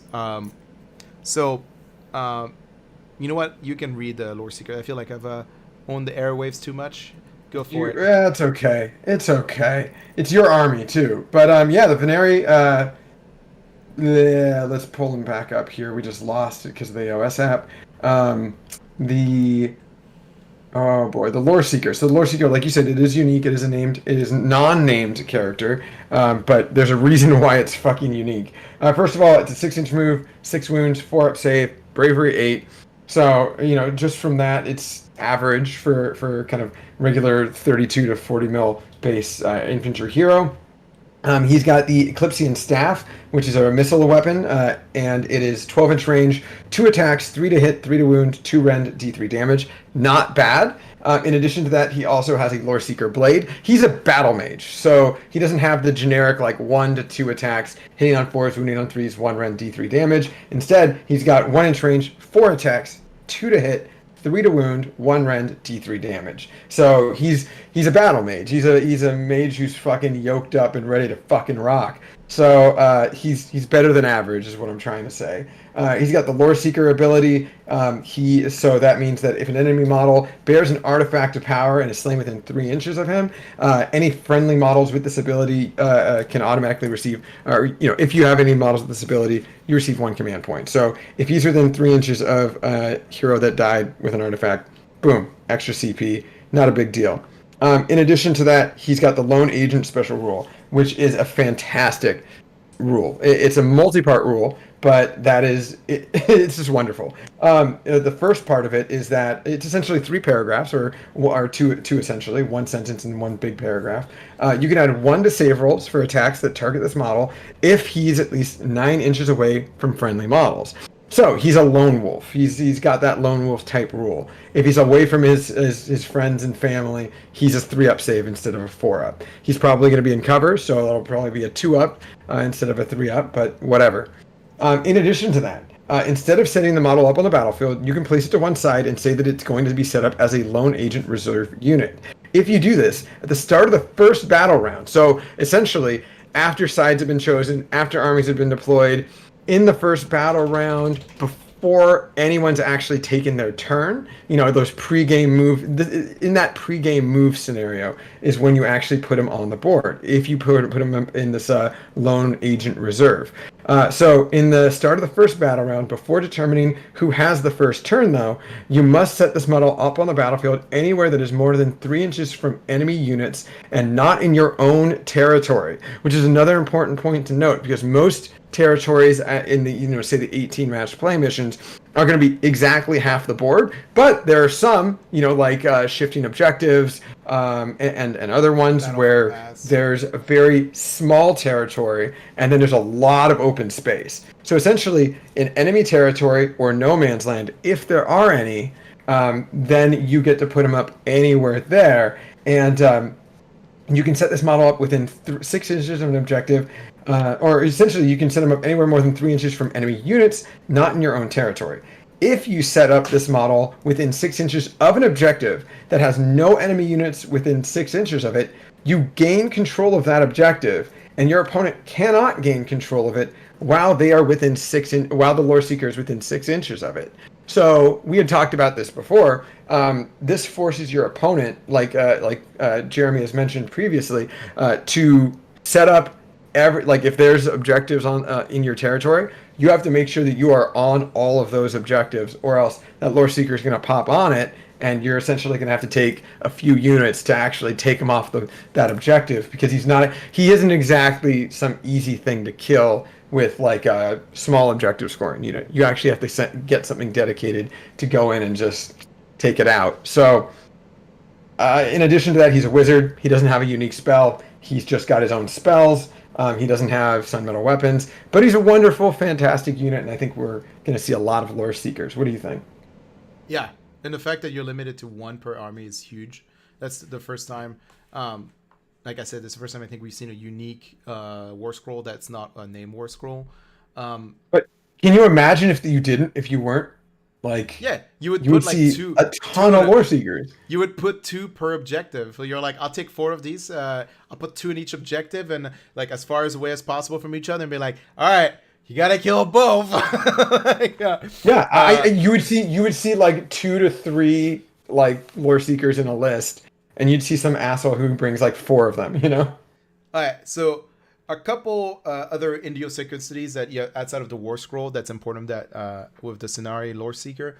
So we talked about like he can take the Sonari artifacts. There's one called the Blade of Leaping Gold, which would give him 3 extra attack on his pretty good melee profile, because his melee profile is like 1 inch range, 4 attacks based, hits on 2s, wounds on 3s, -1 rend, D3 damage. So bump that up to a 7. So that's pretty good. If you take him inside Zytrek and you have Techless, you can give him the Zytrek artifact, and he gets up to a 4-up feel no pain as long as Techless is on table. That's pretty big. Like, he just basically like almost that's 50% more effectiveness of durability on the table for him.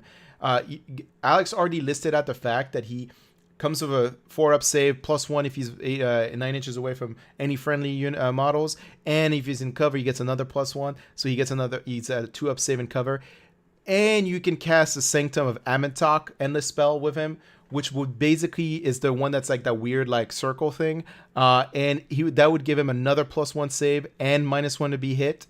So all of a sudden in cover, this guy is basically a 1-up with like a -1 to be hit, and just obnoxious. Especially in Zytrek, where he's just basically a 4-up shrug on top of that. But the big important thing that he provides to the army overall, he has access to the power of each lore, and one of the spells power each has is the ability to pick an enemy unit within 18 inches, and you get to reroll all missile weapon shots against that unit.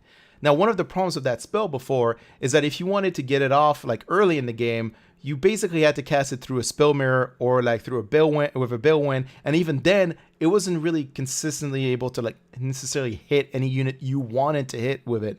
But with the Lore Seeker, if you get the top of the turn and even the bottom of the turn, because if you hide him well, or if you your opponent is stuck basically making undervalues the ability of him to just tank, you can get that spell off on turn 1 and basically hit any of the units in the backfield of your opponent's army, and all of a sudden, like, your Sentinels, your Ballistas, your Hurricane, your Wind Spirit are all basically rerolling to hit shots against that unit. It can be absolutely devastating.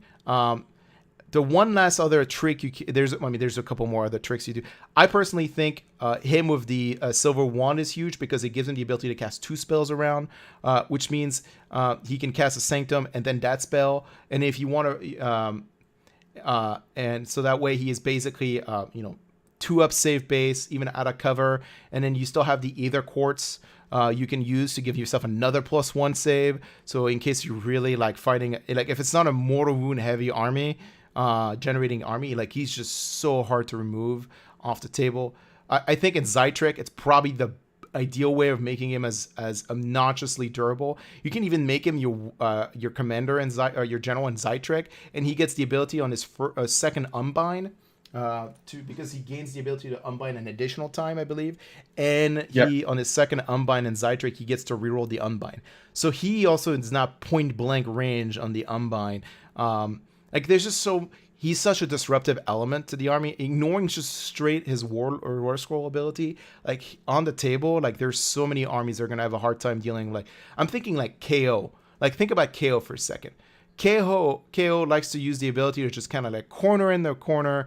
Doesn't even really care about sitting on their objectives. And then all of a sudden you got this guy, and if you're not going first with KO against this guy, he's probably going to get all of his spells off, and all of a sudden you got a guy with a -1 to hit, a 0 value save when you're going to shoot him for the first round, and you just can't take that objective. Like, I don't think KO has enough guns in their army to kill a model of a 0 save characteristic. Like, at most, he's going to be a 3-up save against their big guns. Like it's just, that's so absolutely obnoxious to deal with for some of these army. I mean, I agree.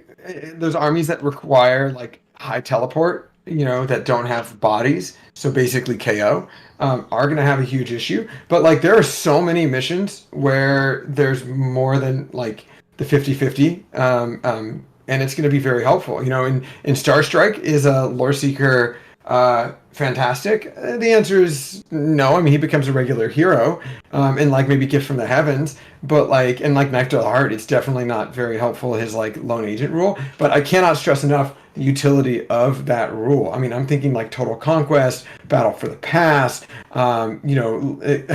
Scorched Earth especially, focal points, it could be helpful. Almost every mission, and again, shifting objectives is the best one, I think. That one and Scorched Earth, because there are significant objectives. Oh, and Places of Arcane Power technically as well, where there's not going to be an enemy unit on the on those objectives. You're also forgetting one crucial thing. If you play the missions where only Battle Knights units can score, if he starts the game on one of those objectives, he takes control of it. Those Battle Lines can't score it.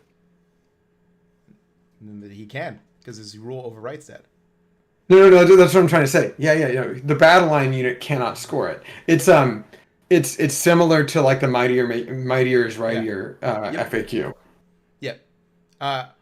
So, I mean, even if he's not good, if he's not going to sit in objectives, just having the ability to have this guy being able to cast a spell to reroll shooting weapon or missile weapons at a target on turn 1 is fairly important. Like, I don't like, he is like, I'm pretty sure you're going to see him in almost every Lumineth list. It doesn't matter where you're going to see him in every list. I can't imagine not. That's why they made him unique. They're like, we don't want that more than what. Why you made him unique? Oh boy. We already covered basically the big names Wind Spirit, so there's not much to write home about the normal one. It's several pages later.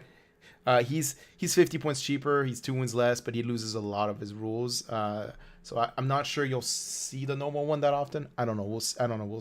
I could be wrong, but I find it like, I find the 50 points you pay for the name one and all the rules you gain to be way more valuable, honestly. Let's talk about like we'll do the twins first, and then we'll move on past that. Honestly, the twins are, I really like them. but they just don't really fit a role in the straight up Lumineth. And that's probably why they're designed to be taken in any order army. You can take them in any order army, kind of like Gotrek Garrison. So you could totally do Gotrek, which is the avatar of Grimnir, Elenia and Elthar, which are the avatar of Teclis and Tyrion. So you can have an order army of avatars, basically, not of gods, just their avatars. Okay, but like the army that I think that this unit benefits the most in, or has the most synergy in, is the Cities of Sigmar army. Yeah, 100%. I agree. That's a really good assessment of that war scroll. It's a wizard with really good melee profile, lots of wound, a self-healing mechanic. The melee profile gets deadlier as the turn goes on because its damage profile is based on what turn or battle round it is. So by battle round 3, that's a 3 damage Rend 2 weapon of 4 attacks that hit on 2s and win on 3s. Like, I mean, he's just it packs a fucking punch. The spell itself is not that bad. It just gives the model a 5-up shrug. So, already an 8 wound model with 3-up save and a 5-up shrug is pretty good. If it's in the Lumineth book, you could give it ethereal too with the ethereal spell. So you got this basically just hulking mad fucking like kind of killer, slightly faster than Gotrek murdering machine.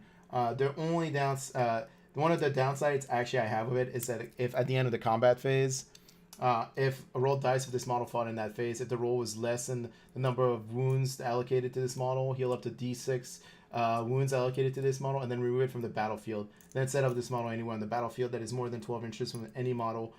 That if this is impossible, this model is removed from play, but it's not counted as being slain, which is cool. It just means like your opponent doesn't get the points if we do like tiebreakers by points, but we don't really do that anymore. The big thing though is the fact that like you don't get a choice to remove them from the table. You have to if you do get the dice off. And sometimes I'm like, I kind of want this unit to be stuck in combat with things. Like just having it just teleport, it just means like it's not locking that unit in combat anymore. And you don't get a choice. It's not a May ability. Like if you do roll it, you have to do this. So I know there's just like it's and they also, like I said, why I think what Alex says they're good in cities is because they also have a mechanic like city adjutant, the general's adjutant, which basically as long as they're within 3 inches of the army's general on a 4-up, they generate a command point. I mean they're not that expensive. I think they're 220 points, like 220. It's pretty affordable for what this model does. But I just like I said, I don't think they fit very well like into a Lumineth list very much. But it'd be cool to see like that with Gotrek, because like they're a solid caster to get cogs off. So you're making Gotrek like movement 6 and charge +2, and their movement 8 charge +2. Just them barreling down midfield like for an investment of like 700 points. You get these 2 massive beatstick characters with cogs. It's pretty good. It's pretty good. Not gonna lie. Anyway, the Wind Mage. We talked a lot about the Hurricane before. The Wind Mage and oh, that's true. Well, you take them in general order, right? Greg, like you just take an order army, Grand Allegiance order. There are GA that can do order. Yeah. You have to do GA order, but it is if you're gonna run that anyway. Like this is kind of a meme fun list. You might as well like you just take like 90 skinks and do it. And you make Gotrek your general. Even though he doesn't have a command trait or anything, so that way when they're within 3 inches of each other, you could generate like command points. Anyway, you could throw more, but you gotta find an avatar. The list, the concept of the list, Greg, is to be avatar of AOS gods. Like the Lord Celestin Prime is an avatar of Sigmar, so he fits better in that theme. You gotta have all the avatars, not the actual gods, just the avatars. And then, or I guess you could call them, if you don't really get that reference, demigods. They're like demigods in a sense.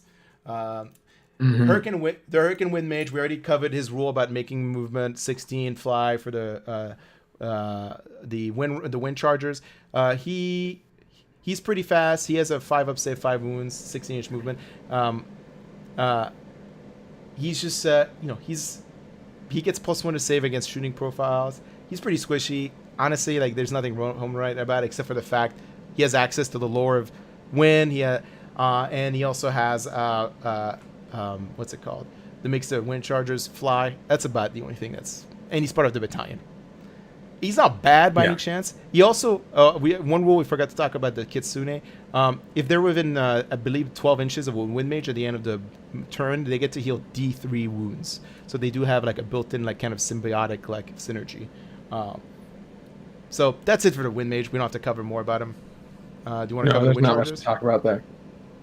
Wind chargers, I mean, a lot of us have already seen them, but for those listeners who may or may not have even seen what the wind chargers do, it's really interesting. First of all, the model size is like the same size as the Slaanesh Seekers, the new Seekers, those like larger Seeker units.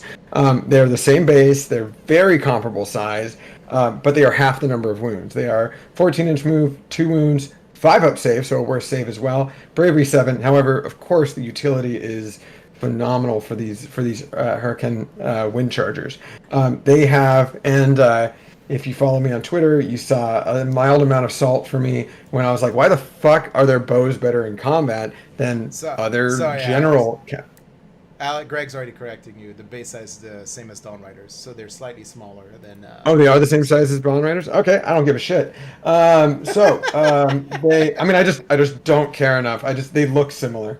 That being said, we're going to continue on with our lives, is what I mean to say.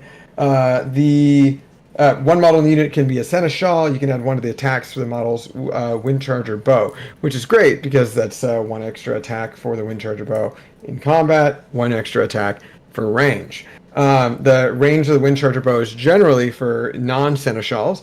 2 attacks, 12-inch range, 3 to hit, 3 to wound, 1 rend, 1 damage. You can also use it in combat.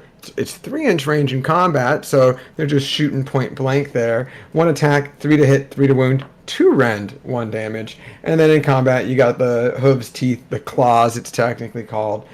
2 attacks, 1-inch range, 3 to hit, 4 to wound, no 1 damage. So kind of like the non-monsters cavalry, generic attacks there. One of them can be a standard bearer in 5, and you can reroll battle shock tests if you include any standard bearers. So semi-helpful as well, or just helpful overall to have. The important points are that they have that 14-inch move. With certain buffs in certain scenarios, like we talked about far earlier in this episode, you can make them have fly and make them a 16-inch move. In other scenarios, you can make them, because they are a Hurricane unit, you can make them have a lot of those extra movement shenanigans. You can also make them be able to be a little bit more effective with their shooting, of course, and have potential extra range. So say 18-inch range instead of 12-inch range. But really, you can't take cover against their attacks for their bows. And in addition to that, when the unit makes a move, it can move over terrain in the same manner as something that has fly.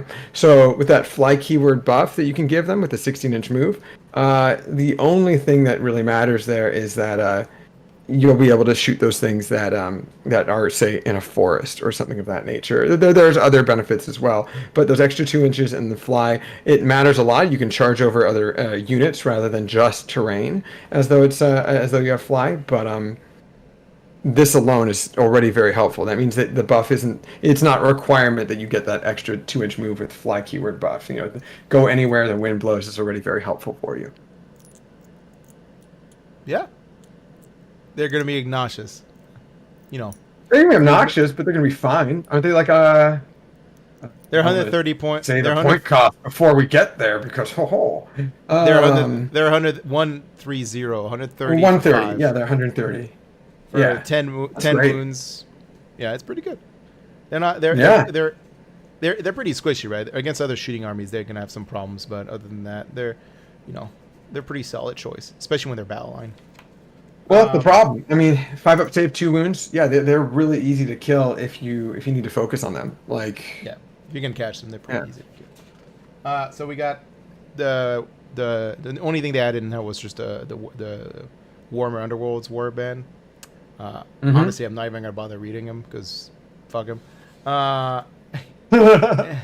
And then so we got all the points here. We already covered which what becomes battle line based on conditions. So I don't know. I'm really liking the changes to the new overall to the new book. This is maybe our clothing thoughts for the night. But in a sense, like I think now I feel like I can build a Lumineth list that doesn't have tech lists and still be probably as good as if it had tech lists.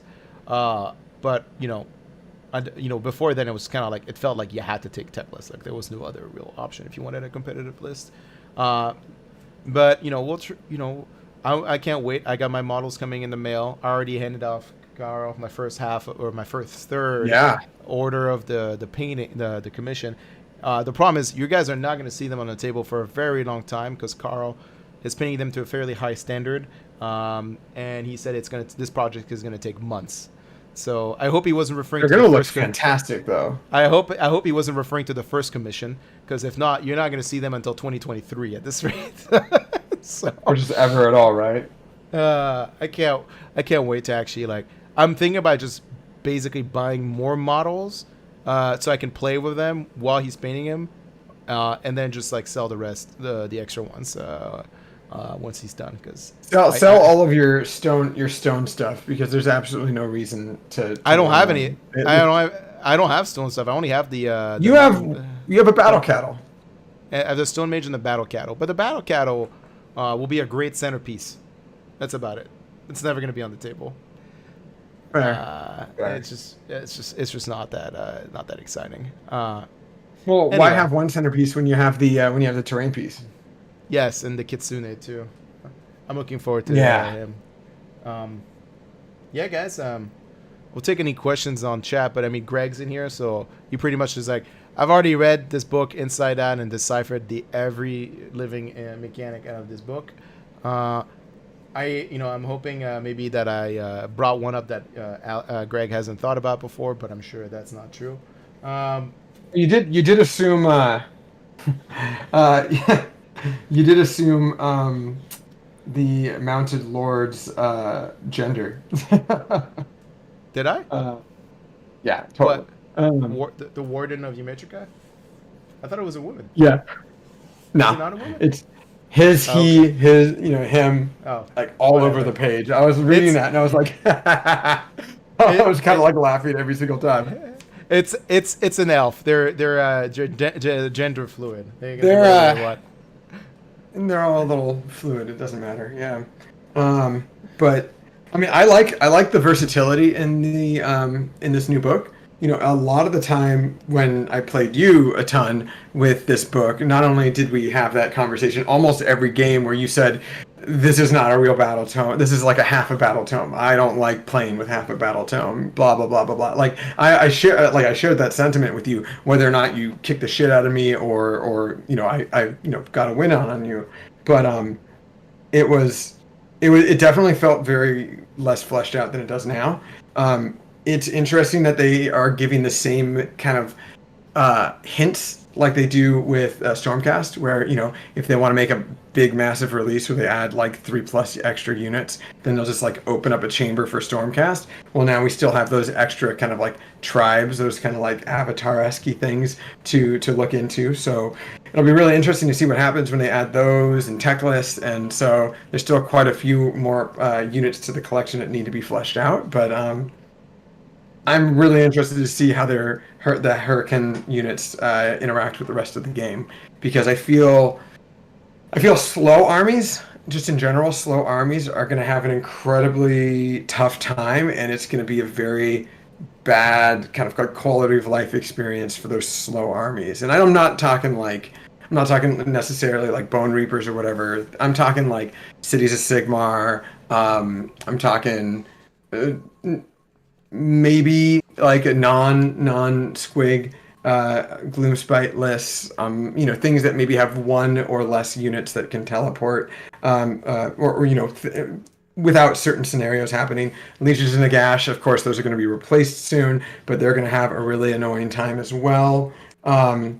Really depends, but I think those armies are going to have a really bad time against this one.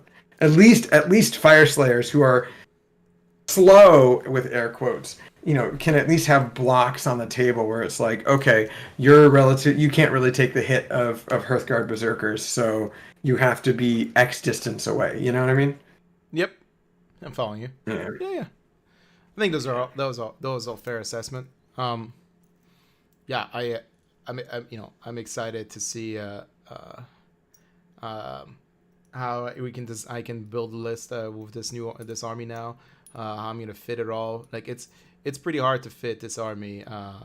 Like all the toys I want to fit in it. Like we said, like it's a fairly expensive points wise army. So like even like I think like the wind charger battalion like is, let's see, 300, 180, 130, 110 I think for the wind mage, I think is what it is. So the wind that battalion at like minimum size I think is like already like 700. The wind mage is 120. 120. So it's for minimum size, it's 730 points. Like with the not bad. Well, that's right. I should say that's with the named character, because if it's the non-named character, it's like 680. But but that's only like effectively 7 models. Like it's not that many models. Here's a question: how many units of wind charges do you think you're going to end up seeing with people who run this battalion? Because like you want to get the most out of it, and especially if you bring it in the army that lets Hurricane units be or let the wind chargers be battle line. Like if you bring a Helen army, like do you think that you're going to see maybe 1 unit to 5 and 2 units to 10? Because that's what I think. However, you can definitely see 3 units to 10, like 30 wind chargers and a stone mage. Stone mage, fucking wind charger hero, or basically Goku. What do you think? You think you're going to see min units of 5? Yeah, probably mince units of 5s. I don't know, well, especially in the battalion because it's all one drop at that point. Honestly, I think min units of 5. The only benefit of bringing a bigger unit size is if you want to just hit them up consistently with that plus 6 inches range spell, and it stacks multiple times, or it's just as more benefit because there's more models in the unit, not that it stacks. But that's about the only. My only concern with a unit of 5 is the fact that these guys are Fang bait. The Fangs of Sotek bait. Like and I don't mean Fangs of Sotek in the way of like the charging and the Overwatchy kind of mechanic. I'm talking about like you're going to see massive units of skinks in a Fangs list specifically over any other kind of Starborn Seraphon. But like you could just, especially in any Starborn Seraphon, you can just throw a Lords of Space and Time unit of skinks, or maybe in a Draco list keep one in Deep Strike. They show up 9 inches away, and to the point where you can't just like maneuver yourself and prepare for it unless you're deploying in a way that avoids the the bubble wrap Deep Strike.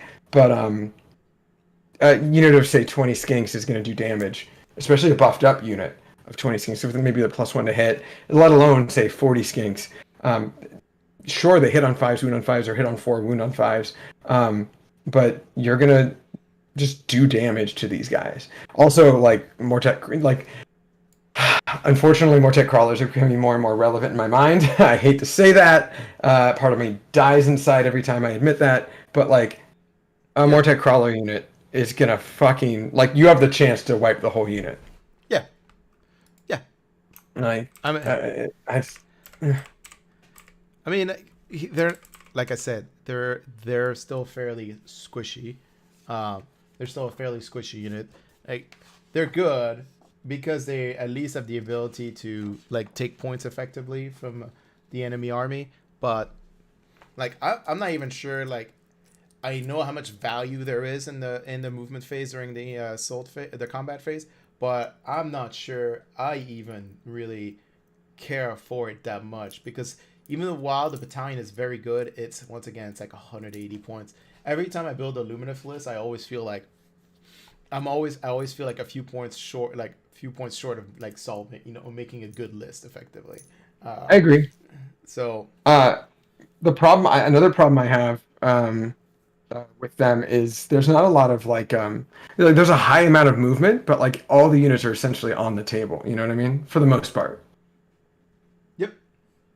Yeah, but you have to play very cagey with the wind chargers, like the 14-inch move with the 12, the low range plus the high movement. You want to like be just out of range and understand that you will be moving and shooting. But one thing that's helpful is well, we were corrected in the video. Greg mentioned they are on a smaller size than I had initially anticipated, so they are, a smaller footprint. That's helpful. In addition to that, they will be able to use, or Teclis can do the double move on them, right? Yeah. Or is that only to Venari units? No, it's any. Just any LRL. Yeah. Yeah. Yeah. That's really helpful because then, like, boom, like they move 28 inches. Yeah, I mean, it's never the problem with Lumineth isn't so much like I said, like the units that want to grab objectives are not the cavalry units because they're typically too squishy to hold. It's the wardens and I always feel like that army needs, like without the teleport spell, like it kind of fixes that little bit of a problem that they used to have, which is that, or if you run that great nation of CrossFit dudes, at least they can move upfield earlier in the game and just be more functional, right? So I don't know, like I'm just I'm excited to try to test some lists out and see what I get, basically. See what I get. Yeah. I guess I'll have to be the guinea pig. I'll have to soak it up. That's right. You're not gonna be that disappointed. So no. All right. Thanks, everybody, for watching. We're in the 2 hours and 2 hour mark right now, and I hope this was a good conversation. I got the brain juices going about like what Lumineth does and what you got to watch out for, what you got to build with, because that's kind of like the point of the show, right? I'm sure Greg is basically thinking this was the least informative show ever, but that's okay because it's Greg. And anyway, thanks for watching. Like, subscribe, whatever the people on the internet do these days. And we'll see you around soon for the next review. We might do an out of sequence Drukhari review. Sorry, I was a little too hungover to do Drukhari review last week, and I would like to do one because it is an amazing book as well for in terms of like flavor and narrative, while also making a good rules. That is a prime example of a good book. Anyway, we'll see you all soon. Yeah. What is this? He was here to listen to me complain about blade guards, and he was just like, he's disappointed because I didn't complain to them about them enough, and I was just like, it's okay. I got a lot of this out already. I will admit that there's a lot of energy that you were at least able to spill out into the void beforehand.